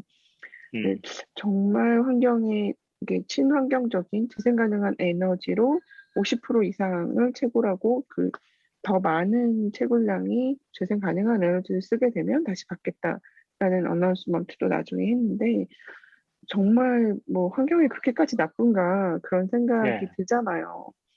네, 비트코인에 들어가는 전기가 얼마만큼 많냐면 지금 전 세계 전기 총 생산량의 한 0.5%, 0.55%뭐 이 정도 돼요. 엄청나다. 어마어마하게 많죠. 그래서 엄청난. 네, 2019년에 이미 비트코인 채굴에 쓰이는 전기가 스위스 나라 전체에서 쓰이는 전기를 넘었어요. 그래서 비트코인 채굴에 쓰이는 전기량만 딱 떼서 생각하면 지금 탑 30위 전기 많이 쓰는 나라 줄 세우면 중국이 당연히 압도적인 1위고 한국이 제가 알기로 8위 지금 하고 있고 네, 비트코인 채굴에 들어가는 것만 30위 안에 들어간다는 거예요. 그래서 지금 2019년에 제가 적어왔는데 58.97 테라와트시라고 해요. 와트시라는 게 전력량이거든요. 그 와트가 네. 전력을 일정 시간 안에 얼마만큼 쓰는가고 네, 와트시라고 하면 그 1시간에 쓰는 양인 거거든요. 그래서 한 대충 59 테라와트시를 썼는데 그게 스위스보다 많았고 2020년에는 110 테라와트시를 거의 그냥 그 정도 왔다 갔다 해서 아르헨티나를 넘어섰다고 해요.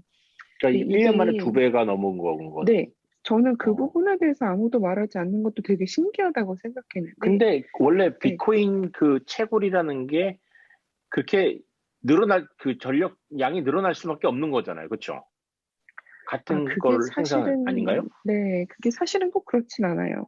그러니까 이 부분에 대해서 좀 더 잘 설명해 드릴 수 있을 것 같아서 제가 소식을 골라온 건데 비트코인 채굴에 들어가는 전기는 기본적으로 연산을 얼마나 많이 해야 되느냐랑 직접적인 연관이 있거든요.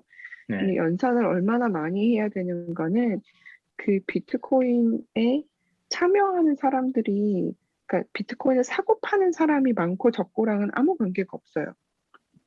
그래서 비트코인을 제가 뭐 제 암호화폐 지갑에 가지고 있고 뭐 암호화폐 비트코인을 사는 사람이 늘어나고 거래량이 늘어나고 이거랑은 사실은 전혀 관계가 없고요. 비트코인 블록 하나하나를 죄송합니다. 만드는 데 드는 연산은 결국은 얼마나 경쟁이 심한 거랑 관련이 있거든요. 그래서 비트코인 블록은 기본적으로 10분에 하나를 만드는 걸 목표로 해요. 그래서 블록이 너무 빨리 만들어지면 난이도를 높여요. 그래서 그러면 이제 연산을 더 많이 해야 돼요. 그리고 블록이 너무 늦게 생기면 난이도를 낮춰요. 그래서 난이도를 낮추면 그만큼 연산을 적게 해도 되는 거예요. 우리 그 수학문제 주관식 잘 모르겠으면 대입법이라는 거 있잖아요. 네. 무조건 넣어서 답이 되나 본다. 네. 근데 비트코인 채굴이 거의 대입법의 정말 끝판왕인 거거든요. 계속 다른 X 값을 넣어보고 내가 원하는 성질을 가진 Y 값이 나올 때까지 계속 넣어보는 거예요. 그래서 이 연산에 특화된 하드웨어가 있으면 더 유리하거든요. 말씀하세요. 근데 제가 항상 궁금했던 게 이제 그 계산 방법이라는 측면에서 우리가 기존의 그 하드웨어랑 그래픽 카드랑 이런 프로세서들을 통해서 계산을 하는 전통적인 컴퓨팅 방식이 있고, 우리가 이제 막 아직은 뭐 이제 대중적으로 아직 뭐 사용되고 있지는 않지만 이제 개발 한창 되고 있는 퀀텀 컴퓨팅으로 그거 채굴하면 얼마나 빨리 채굴될 것이냐라고 막 궁금해했던 적이 있었거든요. 그게 관련이 있을까요? 만약에 그런 퀀텀 컴퓨팅처럼 한꺼번에 빵 때려버리는 그런 걸로 하면은 그렇다고 비트코인이 한꺼번에 다 캐지진 또 않을 것 같기도 하고. 이런 질문 진짜 너무 좋아요. 네. 그 비트코인은 지금 쓰고 있는 해시 함수가 퀀텀 리지스턴트 하지는 않아요. 근데 이게 무슨 얘기냐면 퀀텀 컴퓨팅이랑 우리가 기존에 하던 컴퓨팅이랑 가장 근본적으로 다른 점이 뭐냐면 이 비트코인에서 쓰이는 이 해시 함수를 지금 푸는 방법은 대입법밖에 없는 거예요. 네. 그 대입을 해서 그 답이 맞는 답인지 아닌지를 알기 위한 이 중간 과정을 얼마나 효율적으로 할 수 있느냐가 이제 CPU보다 GPU가 훨씬 좋고 GPU보다 ASICS라고 하는 이거에 특화된 하드웨어가 훨씬 더 빠르고 그게 이제 삽질을 하느냐 기중기를 들고 오느냐 뭐 이런 식의 되게 압도적인 차이가 있기는 한데 결국은 땅을 판다는 그 본질은 변하지 않거든요. 근데 이제 양자 컴퓨팅이 들어오게 되면 연산하라는 방법 자체가 바뀌는 거예요. 그래서 그 가장 극단적인 예로 우리가 지금 거의 모든 곳에 쓰고 있는 암호화 기법 중에 암호화라는 게 굉장히 여러 가지 종류가 있는데 그 중에 이제 RSA라고 하는 게 있는데 그 RSA라고 하는 그 방법의 가장 근본적인 것은 소인수 분해가 되게 어렵다예요.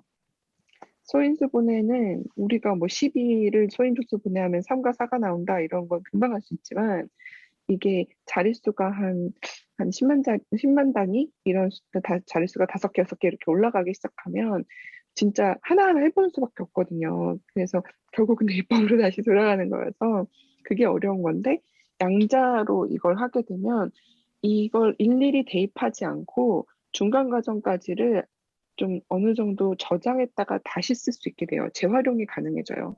그러니까 대입을 할 때 처음 값을 넣어서 연산을 다 다시 해봐서 이 y가 맞는 y인지 아닌지를 아는 그런 게 아니라 중간 과정까지를 좀 저장했다가 재활용할 수 있게 되거든요. 그래서 현격하게 빨라져요. 소인수분해 하는 게 비슷한 것 때문에 이제 비트코인도 양자 컴퓨팅이 나오면 깨질 거다 뭐 이런 얘기 하시는 분들이 있는데 사실은 이 채굴이 깨지기 전에 비트코인에 사용되고 있는 그 계정에서 제가 그 계정에서 돈을 빼는 게 지난번에 그 콜로니얼 파이프라인 랜섬 얘기할 때도 했지만 그 퍼블릭 키, 프라이빗 키인데 그 키 부분이 이미 깨져서 계정에 돈을 보호하는 게 더 힘들어져요. 그래서 이 양자 컴퓨팅이 비트코인의 해시 함수를 깰 정도가 되기 전에 이미 비트코인은 아마 그 계좌를 보호하지 못해서 더 큰 문제가 생길 거고요. 네, 지금 당장은 양자 컴퓨터가 이 비트코인 해시 함수를 더 빨리 채굴을 더 빨리 할 수 있을 만큼의 속도가 되지는 않았는데 아직은 근데 앞으로 점점 그게 더 빨리 변할 거라고는 다들 짐작하고 있어요. 왜냐면 작년이었던 것 같은데 구글에서 이제 양자 컴퓨터로 일반 컴퓨터로 하는 것보다 더 빠른 연산을 하는데 성공한 특정 이제 수학적인 함수가 있거든요. 근데 이제 그런 함수가 점점 더 늘어날 거라고 생각하는 거죠. 처음에 이제 인공지능 체스를 이기고 이제 바둑을 이길 때까지 되게 오래 걸렸잖아요.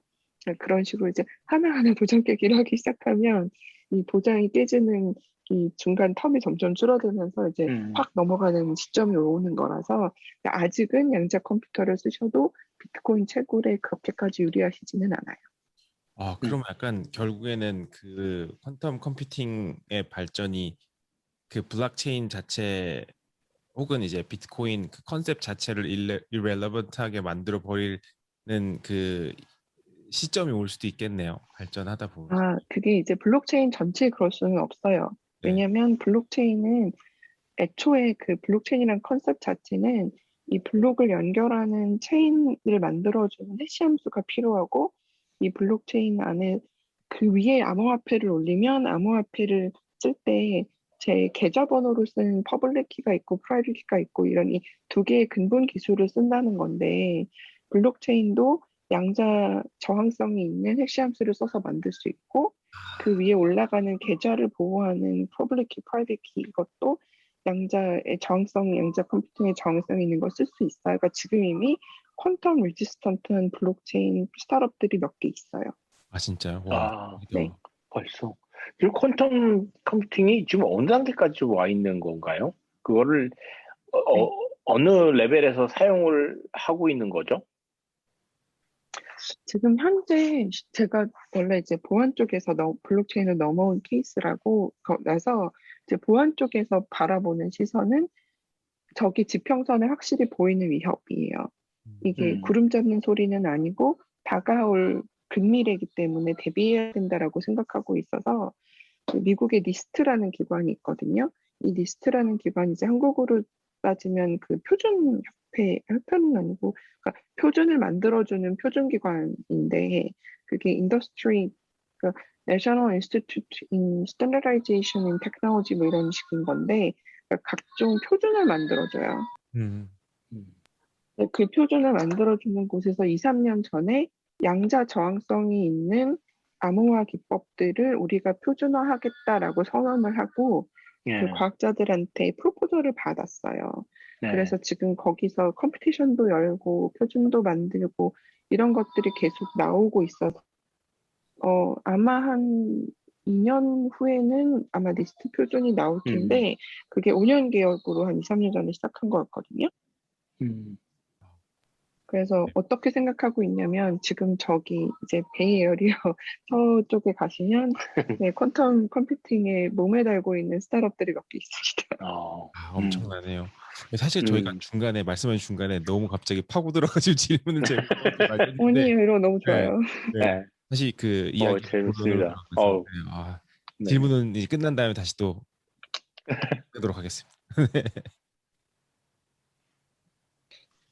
계속 해주세요. 저 이런 질문 받는 게 너무 좋아서. 네, 저희가 너무 딜레이하는 거 아닌가 싶어가지고. 아니에요, 너무 좋아요. 그래요? 알겠습니다. 근데 제가 아까 말씀 듣다가 이제 예전에 나온 그러니까 일론 머스크가 받았던 비판이 무엇이냐면은 환경 문제를 가지고서 네가 이제 더 이상 비트코인을 바꾸서 그 차를 팔지 않겠다고 얘기했다는데 환경 문제가 심각하다는 거를 네가 지금 알았냐 이렇게 나왔잖아요. 그거를 그 문제를 이제까지 그러면 넌 신문 안 보고 살았냐? 이제까지는 왜 갑자기 이제 와서 환경 문제 얘기를 하냐 이런 거잖아요. 그 전에도 당연히 환경 문제 그 다음에 똑같은 건데 그렇다면은 환경 문제는 이 사람이 그 비트코인을 거래수단으로 사용하지 않기로 한 결정에 중요한 문제는 전혀 아니었다는 얘기가 되는 거잖아요. 네, 그건 저는 다른 가능성은 있다고 생각해요. 그러니까 비트코인이 이렇게까지 환경에 나쁠 줄은 몰랐을 수도 있을 것 같고, 그리고 그게 일시적인 거라고 생각했을 가능성도 많이 있을 것 같아요. 왜냐하면 비트코인이 환경에 나쁜 영향을 미친다는 게 솔직히 미국에 있는 사람한테 그렇게 다가오는 건 아니잖아요. 그렇죠.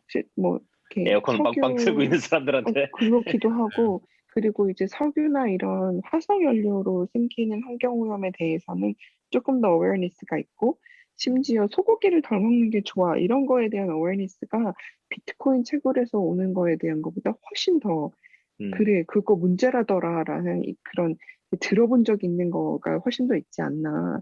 그리고 사실 또 더 이제 제가 오늘 이 얘기를 하려고 했던 이유 중에 하나인데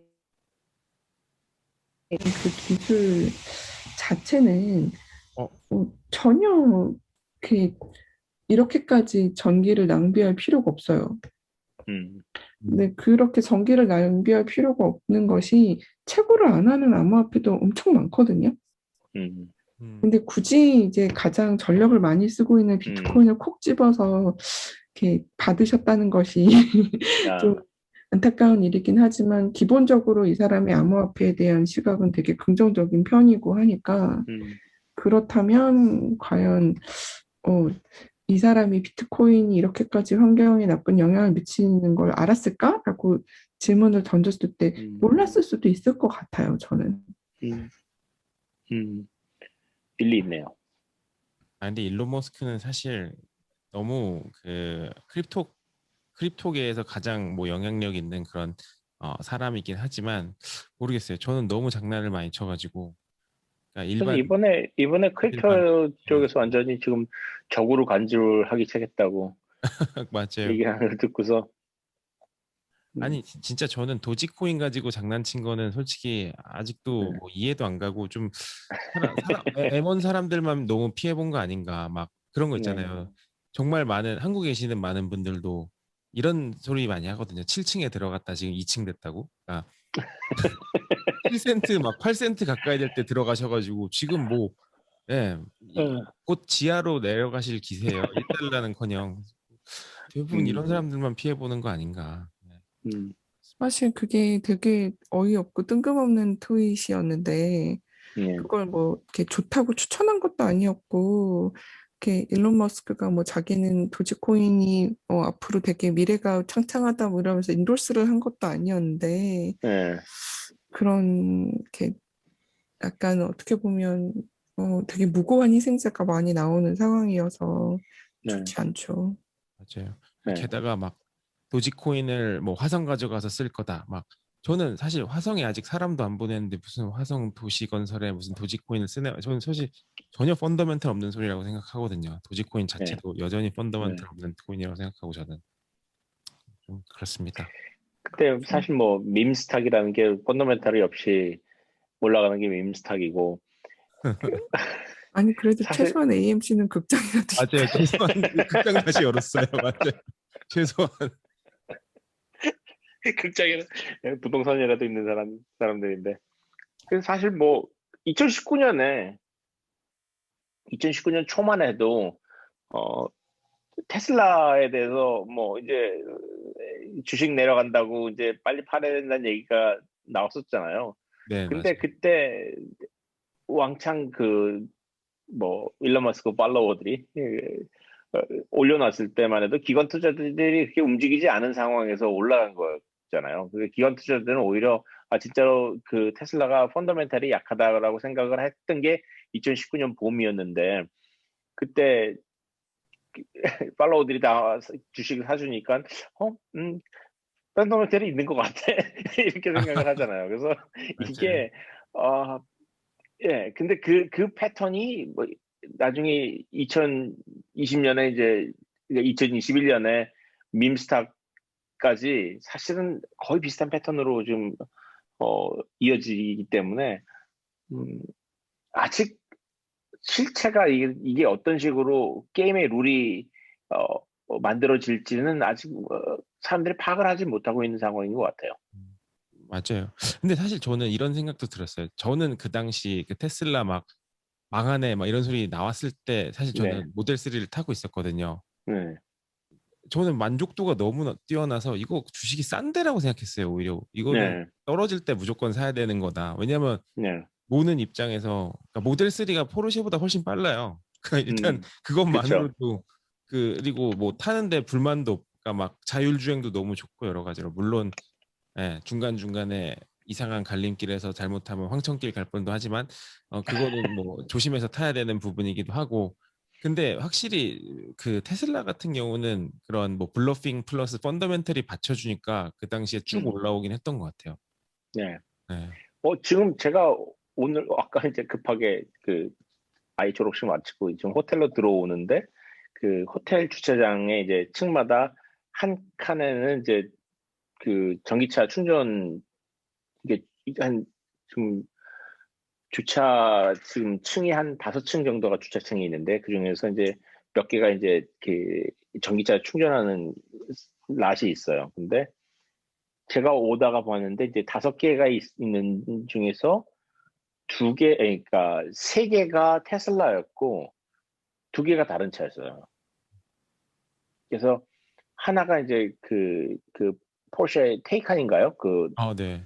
네, 테이칸이 하나 있더라고요. 그리고 가운데 3개는 테슬라였고 마지막에 하나가 딴 거 이제 제가 정확하게 못 봤는데 하여튼 테슬라가 아닌 차가 하나 있었어요. 그래서 저는 이제 그거죠. 되게 인기가 있는데 이게 이 정도까지 그러니까 다른 차들도 따라올 수 있는 상황에서 이 정도까지 올라가는 거를 이게 뭔가 주식을 방어해 줄 수가 있는 건가 하는 좀 생각이 좀 들었죠. 아마 제가 보기에는 그 테슬라 주식 떨어진다고 얘기했던 전문가들도 그 부분을 얘기했을 것 같아요. 맞아요. 다른 차들을 생각을 하지 않을 수 없는데 이거는 다른 차들이 다른 자동차 메이커들이 없다는 거를 다른 자동차 메이커들이 전기 자동차를 만들지 않는다는 거를 가정한 수준의 주식이라는 거죠. 그렇다면은 이제 근데 뭐 그렇게 다 논리적으로 설명을 했지만은 뭐 사람들이 주식 사면니까 맞아요. 설명이 필요 없어져 버리는 상황이 된 거죠. 맞습니다. 사실 그 테슬라가 그 중앙분리대를 받은 그 사건이 있었는데 그러니까 그게 중앙분리대 바로 옆에 나가는 엑싯이 하나 있는데 그 엑싯으로 나갔어야 했는데 나가지 않고 중앙분리대를 받은 네. 바로 그 사고 난 지점이 저희 집에서 차로 10분도 안 걸려요. 그래서 캘리포니아에서 그 난 사고 거였어요. 난 날 그 옆을 지나갔었는데 그 불 타고 남은 차 잔해도 다 보고. 아이고. 네, 제가 출퇴근 거리가 거리로 38마일 정도 돼요, 편도가.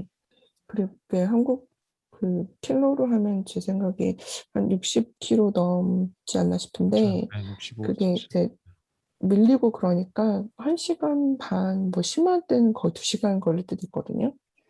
그래서 사실 저는 자율주행을 너무 타고 싶은데 그걸 딱 봤을 때는 나는 아직 저기 목숨을 못 걸겠다라고 생각했었어요. 근데 그 부분에 있어서 그 가장 사고 많이 나던 게 그 갈림길에서 네, 말씀하신 그렇죠. 것처럼 많이 부딪혔거든요. 그래서 요새는 그 추가로 돈을 더 내면은 그거를 이제 알아서 피해주는 그 피처가 제공이 됩니다. 근데 기본엔 없어요. 그건 목숨이 달렸는데 그걸 돈을 받나요? 그건 좀 자동으로 무조건 넣어줘야 되는 거 아니에요? 맞아요. 제가 그때 기본 말씀. 아니, 제가 봤던 그때 그 기사에 따르면은 그분 돌아가셨죠, 그 사고로. 근데 그분이 굉장히 적극적으로 실험을 하는 분이었잖아요. 그냥 가끔 한번 해보는 그 10대들의 장난이 아니라 거의 이 사람은 이게 하나의 직업인가 할 정도로 그렇게 극단적으로 밀어붙였고 그 지점에서도 실제로 오류가 일어나는 거를 확인을 했는데 그 다음에도 계속 그걸 한 거죠. 그러다 결국 거기서 사고가 났더라고요. 그래서 나름 또 그쪽에서도 이렇게 본인이 그 실험의 대상이 되겠다고 해서 그렇게 나서면은 그것도 파이어니어라고 봐야 되는 건가 하는 생각이 좀 들었긴 했어요. 저는 아니, 그 뭐 말씀드리자면은 자율주행을 정확하게 그 하이웨이에서 그 갈림길 빠지는데 없을 때만 사용해요. 그러니까 그때 외나 완전 도심에서는 솔직히 많은 분들이 뭐 도심에서도 많이 막힐 때 뭐 충분하다, 뭐 풀 셀프 드라이빙, 뭐 이거 캐퍼빌리티 이제 사면은 이걸로 완벽하다라고 말씀하시는데 제 개인적인 생각은 전혀 완벽하지 않고요. 그러니까 조심해서 타셔야 돼요. 100% 믿으시면 안 돼요. 근데 고속도로에서 괜찮나요? 어떤가요? 충분히 졸음이 올 네, 만한가요? 고속도로에선 진짜 괜찮다고 하더라고요. 맞아요. 지금은 이제 그런 문제가 한계를 다 알고 있으니까 오히려 지금은 할 수도 있겠다. 약간 이런 생각이 들긴 했어요. 맞아요, 맞아요. 그리고 사실 그 테슬라가 수집하는 데이터가 엄청나잖아요. 계속 그 수많은 테슬라 기계들이 돌아다니면서 테슬라의 자율주행에 기여를 하고 있는 중이니까 계속 발전을 하고 있고. 네, 뭐 저는 그래서 선택적으로만 믿는 게 고속도로에서 이제 일자로 갈 때 정도, 예, 네. 그거 정도는 충분히 믿음직하다. 그러다 보면 졸릴 때도 있다. 뭐 이건 확실히 있는 것 같아요. 그렇군요. 네, 제가 맞습니다. 오늘 이제 말씀드리고 싶었던 건 네, 암호화폐가 다 채굴 환경이 나쁘진 않고요. 네. 네, 지분 증명으로 돌아가는 것들은 네, 환경이 네, 전혀 나쁘지 않고요.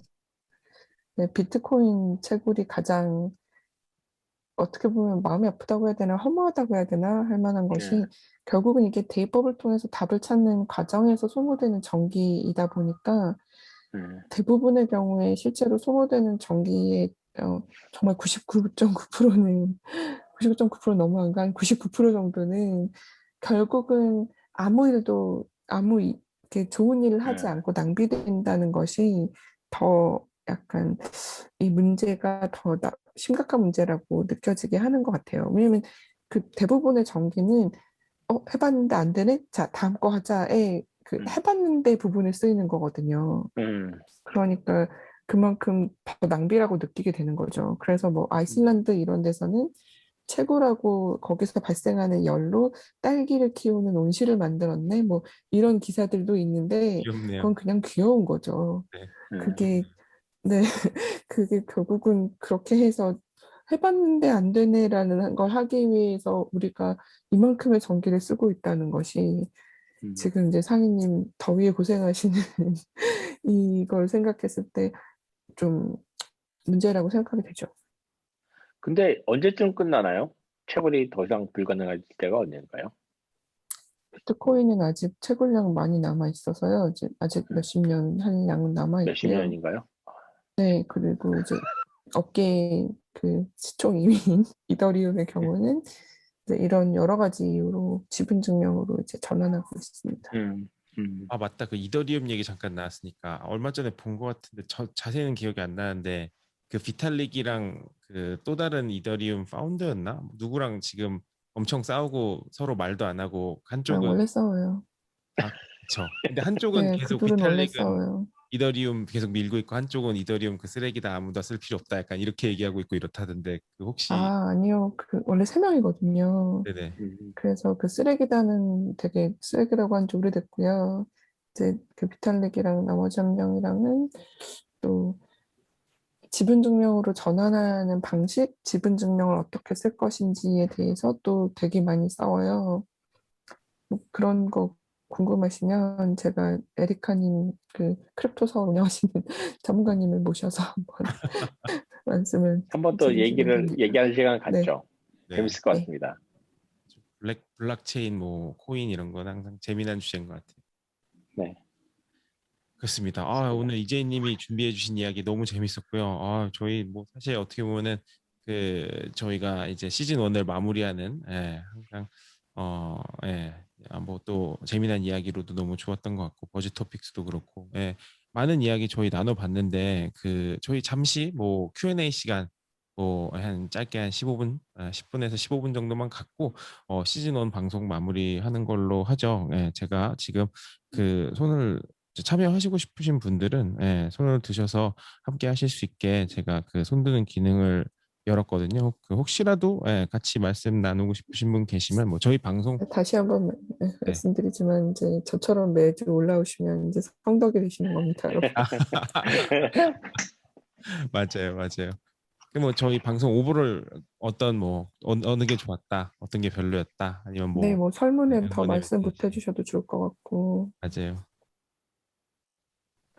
사실 제가 이렇게 하기로 하고 나서 사실 저는 실시간으로 다 그동안 들었었으니까 팟캐스트를 안 들었었는데 하기로 하고 나서 복습의 의미로 들었는데 진짜 딱 Q&A 하지 말라고 말씀 딱 하시자마자 그 클럽하우스 그 손드는 소리 띵 하고 나는 거 있잖아요.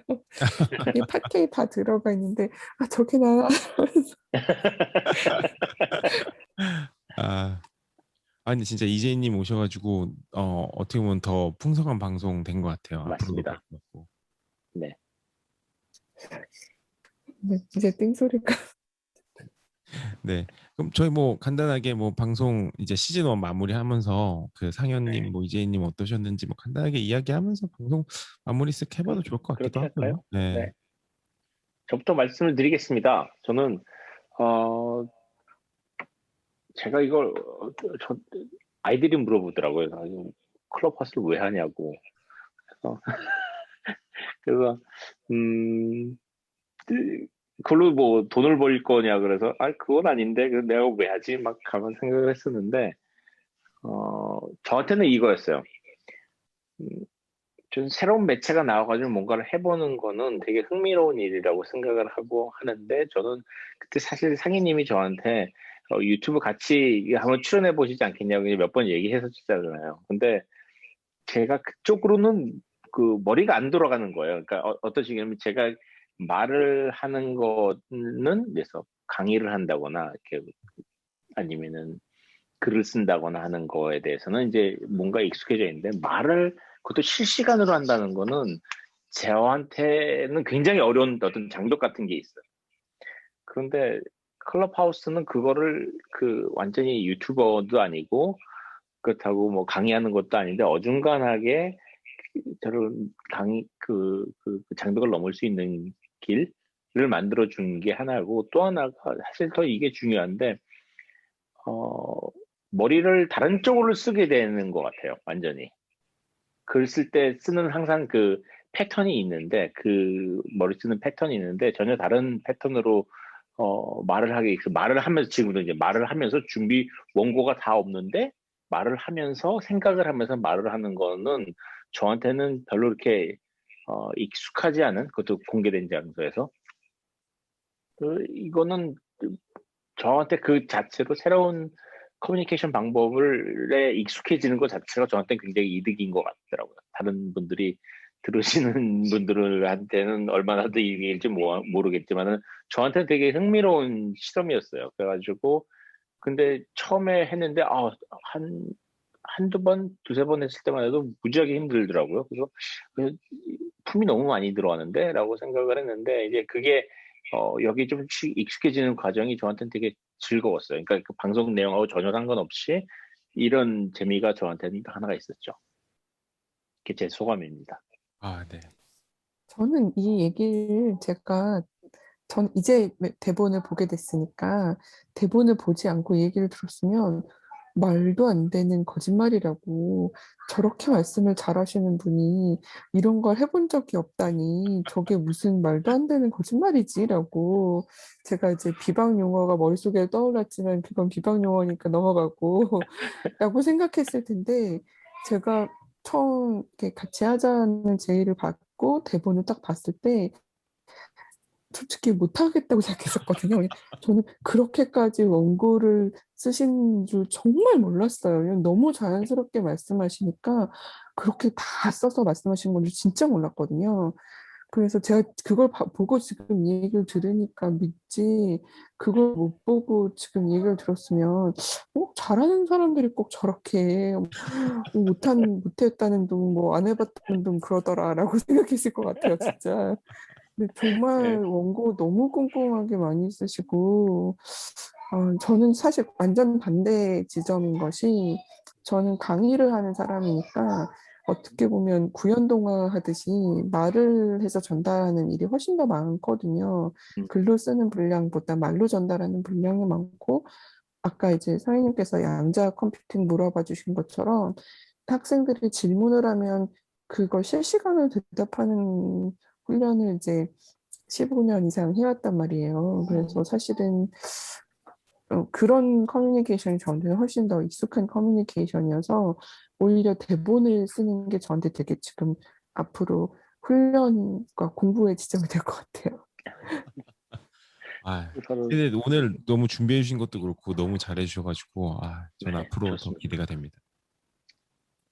네, 뭐 저도 간략하게 뭐 소감을 공유를 드리자면은 우선 저는 사실 클럽하우스 처음 시작하고 막 너도나도 쓸 때 막 저도 이제 쓸려 들어가가지고 막 써보고 이 방 저 방 기웃거리기도 해보고 했었는데 사실 클럽하우스라는 플랫폼을 뭐 언제까지 쓸지 모르겠으나 이걸 통해서 얻은 게 딱 하나 있다면 이제 이 오피스아워 방송을 통해서 상현님, 이재희님 이렇게 만나가지고 같이 배울 수 있는 시간, 이야기 나눌 수 있는 시간을 갖는 이 하나만으로도 저는 클럽하우스 쓰기 잘 썼다 뭐 이런 생각을 항상 하고 있고요. 예, 그래서 그리고 그 저희 방송 뭐 잘 되기를 또 위해서 또 열심히 준비하겠지만 저희 방송 청취해 주시는 애청자분들 아까도 말씀드렸다시피 이탈률이 진짜 거의 없어요. 그거 하나만으로도 너무 행복하고 솔직히 감사합니다. 네, 그렇습니다. 그래서 네. 시즌 2에서 또 더 좋은 모습으로 찾아뵐 수 있게 앞으로 준비해야겠다 뭐 이렇게 생각하고 있습니다.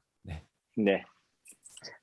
맞아. 저도 사실 이거 하기 전에 상현님도 전혀 모르는 사람들이었는데 제가 클럽하우스를 해서 두 분을 알게 된 게 저한테도 진짜 이거 뭐 훌륭한 애인데라고 생각하게 되는 것 같아요. 이렇게 훌륭하신 분들을 알게 됐다는 게 네, 여기 이제 아래 계신 호연이 이사님도 마찬가지고 클럽하우스에서 너무 훌륭하신 분들을 알게 돼서 진짜 예, 저한테도 가장 큰 소득인 것 같아요.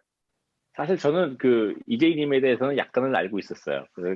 왜냐면 제 그 꼭 어뮤니 대표님이나 이런 분들 그 페이스북에 가끔가다 댓글 다 하시는 거예요. 그래서 이런 분이 있구나는 걸 알고 아니 있었는데 어머님 대표님 거기 댓글 얼마나 많이 달리는데 저를 아니요, 근데 눈에 띄었었어요. 근데 그 그룹이 어떤 그 분들의 그룹이 있었는데 그 분들의 공통적으로 들어가는 사람들이 흔치 않았는데 이재님이 항상 거기 공통적으로 들어가는 거예요. 그래서 네 그분들은 다 제가 아는 분들인데 이재님만 범사파 모르는 거예요. 그래서 뭔가 이게 리싱 왜 피스. 내가 이 사람을 모르고 있지? 막 그래가지고 그랬었거든요. 그래서 이 정도까지 그 저도 나름 그 페이스북 친구가 많은데 뭔가 이게 빠진 구멍 같은 느낌이 들었었어요. 근데 왜 내가 모르고 있을까 그랬는데 갑자기 딱 나타나는 거예요. 클럽하우스에. 그래서 채워졌다 이렇게 생각했죠. 네. 사실 그 제가 처음 물러왔던 방송에 저를 아시는 것 같아서 제가 되게 화들짝 놀랐던 네, 기억이 맞아요. 있는데 그렇게 아시는 줄은 몰랐어요. 저는 이제 보통은 그 태용 채널에 동영상 보셨다고 하시는 분들이 제일 많아서 네, 이 기회를 들어 말씀드리면 네, 저는 전혀 저작권 없고 그 가끔 물어보시더라고요. 그 뭐 이제 뭐 얼마나 벌었냐 이런 거 보시는데 아, 뭐 태용님이 얼마나 버셨는지 태용님께 물어봐 주시기 바랍니다. 네. 말씀 나온 김에 저희 이재희님 그 태용 채널에 나오신 그 인터뷰 하신 거 저희 페이스북 그룹에 공유 한번 해야겠네요. 아니요, 안 그러셔도 안 그러셔도 되는데요. 태용님하고는 또 이렇게 뭐 저는 또 같은 사무실에서 일한 적이 있었어요. 아, 정말요? 투자 관련해가지고 예. 그래서 그런데 사실 홍윤희 이사님도 지금 듣고 계시겠지만 홍윤희 이사님도 저랑 또 태영님이랑 같이 또 이렇게 연결이 됐어요. 무슨 진짜요? 작업을 하는 거야. 이게 이게 다 한우물에 있는 사람들입니다. 그냥 개구리처럼. 태용 씨도 한번 실리콘밸리 네. 보여야겠다. 태용 태용 씨 씨도. 진짜 부르면 좋겠네요. 왜 실리콘밸리는 또 한국인 사회가 그렇게 크지가 않으니까, 아니, 물론 크지만, 그래도 어느 정도는 다 그런 농담을 하거든요. 절대 척지면 안 된다. 누구랑이라도 척지면 다음 회사에 맞아요. 너의 보스가 되는 수가 있다. 음. 네, 진짜, 네, 오늘 새삼 또 그 생각이 드네요. 그래서 죽어라 승진해야 되는 건가요? 아니요, 그냥 이제 그 엑셀 인터뷰할 때 보통 이제 바른 말을 하고 싶어지는 충동을 느끼잖아요. 나 어차피 이 회사 나갈 건데 이러면서. 네, 절대로 척지면 안 된다고. 재밌네요. 진짜. 맞아요. 네. 음. 나중에 뭐 말 나온 김에 진짜 태용 씨 한번 모셔보도록 하죠. 지금 뭐 새신랑이랑 좋습니다. 또 일도 많고 바쁠 아, 텐데. 근데 뭐 신혼여행도 못 가고 있는 일만 하는 새신랑 제 동영상 찍었을 때 태영님이랑 윤희님이 오셔서 찍으신 거였었어요. 아 진짜요? 어, 네, 그래서 제가 그때도 저렇게 둘이 잘 맞는데 안 사귀는 신기하다고 생각했었어요. 이 얘기는 태영 씨한테도 안 했는데. 아 아하, 그렇습니다. 아 저희 네, 또 오늘 뭐 1시간 40분 좀 넘는 시간 동안 너무 많은 이야기도 하고 사실 시즌 1 마무리하려고 그러니까 또 뭐 시원섭섭하기도 하고 뭐 또 시즌 2 하니까 좀 네, 기대되기도 하는데 뭐 아까도 여러 번 말씀드렸지만 저희 방송 계속 들어주시는 많은 분들 다시 한번 감사드리고요. 뭐 저희 그러면 뭐 시즌 1 마지막 뭐 이제 뭐 감회도 공유했으니까 여기까지 하고 마무리를 해볼까요? 네, 네, 알겠습니다. 그러면 아까 네, 말씀드렸다시피 저희 오늘 방송부터 그 줌으로 사실 저희 셋이 대화를 했어요. 그래서 줌 영상 저희 유튜브 올릴 때는 그 저희 얼굴이랑 대화하시는 것도 보실 수 있게 올리도록 할 테니까요. 올리고 저희 페이스북 그룹 오피스아워 페이스북 그룹에 그리고 개인 계정에도 공유를 해드릴 테니까 많이 사랑해 주시길 바랍니다. 네, 네, 그럼 여기까지 하고 마치죠. 네. 그럼 또 7월에 뵙겠습니다. 네, 감사합니다. 상희님 알래스카 감사합니다. 잘 옐로스톤 감사합니다. 잘 다녀오세요. 네네. 알겠습니다. 들어가세요. 네.